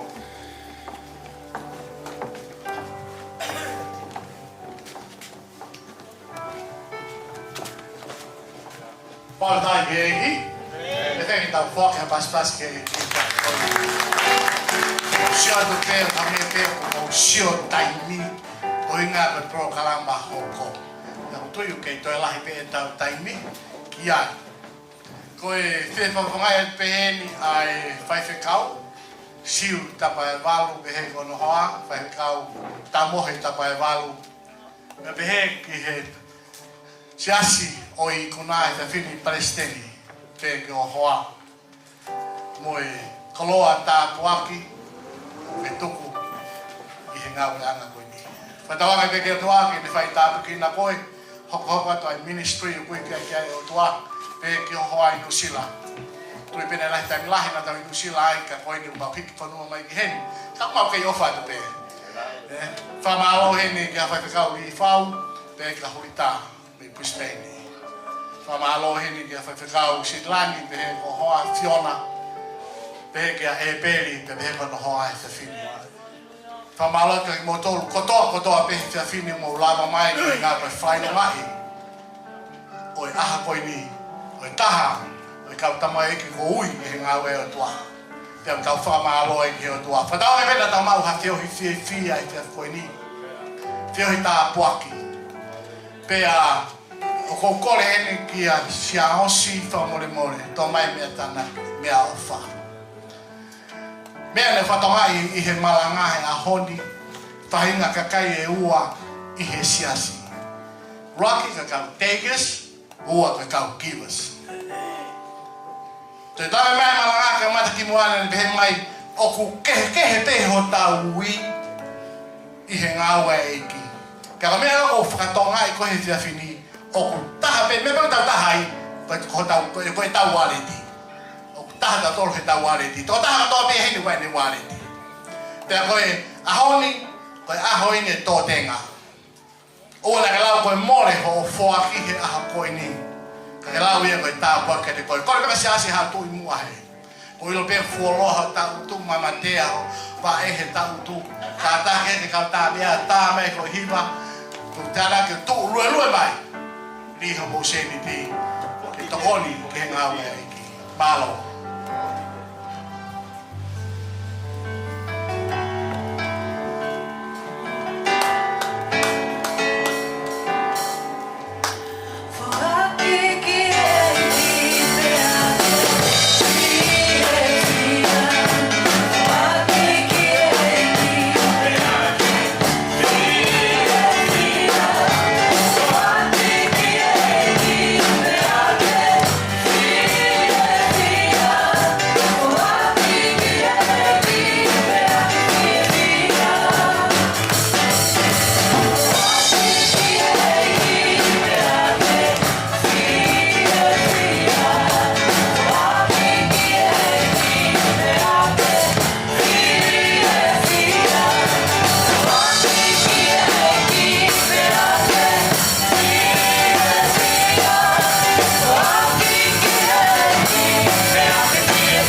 mau tamai ta ngata afiona.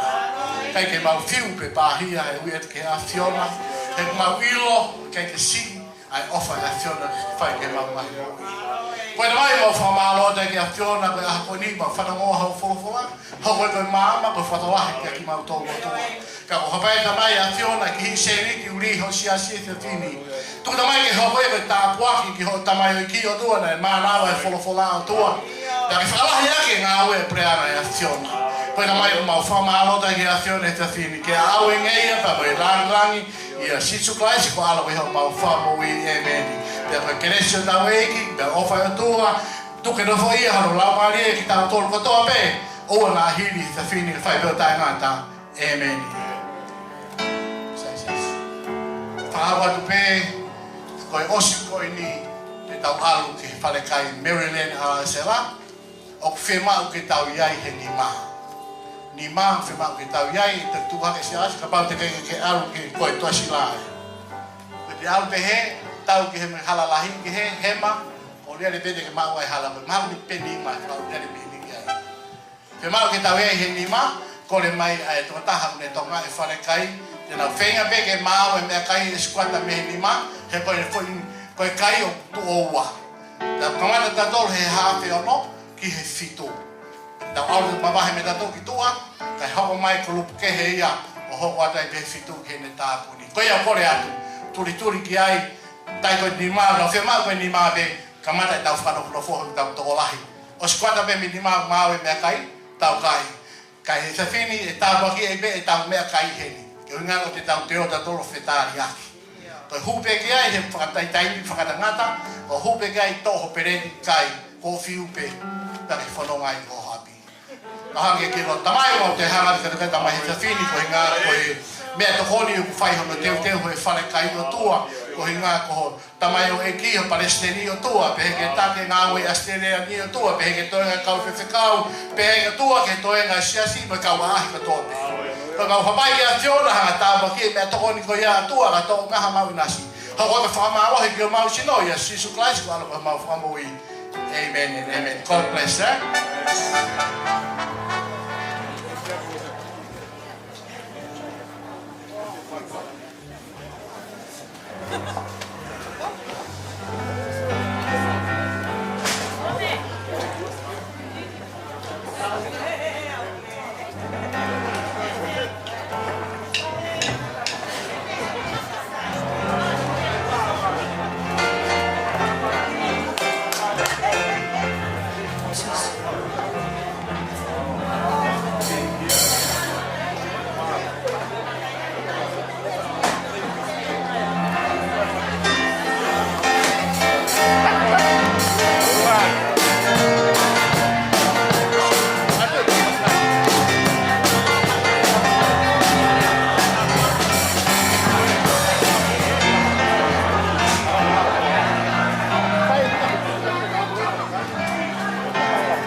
That's all it.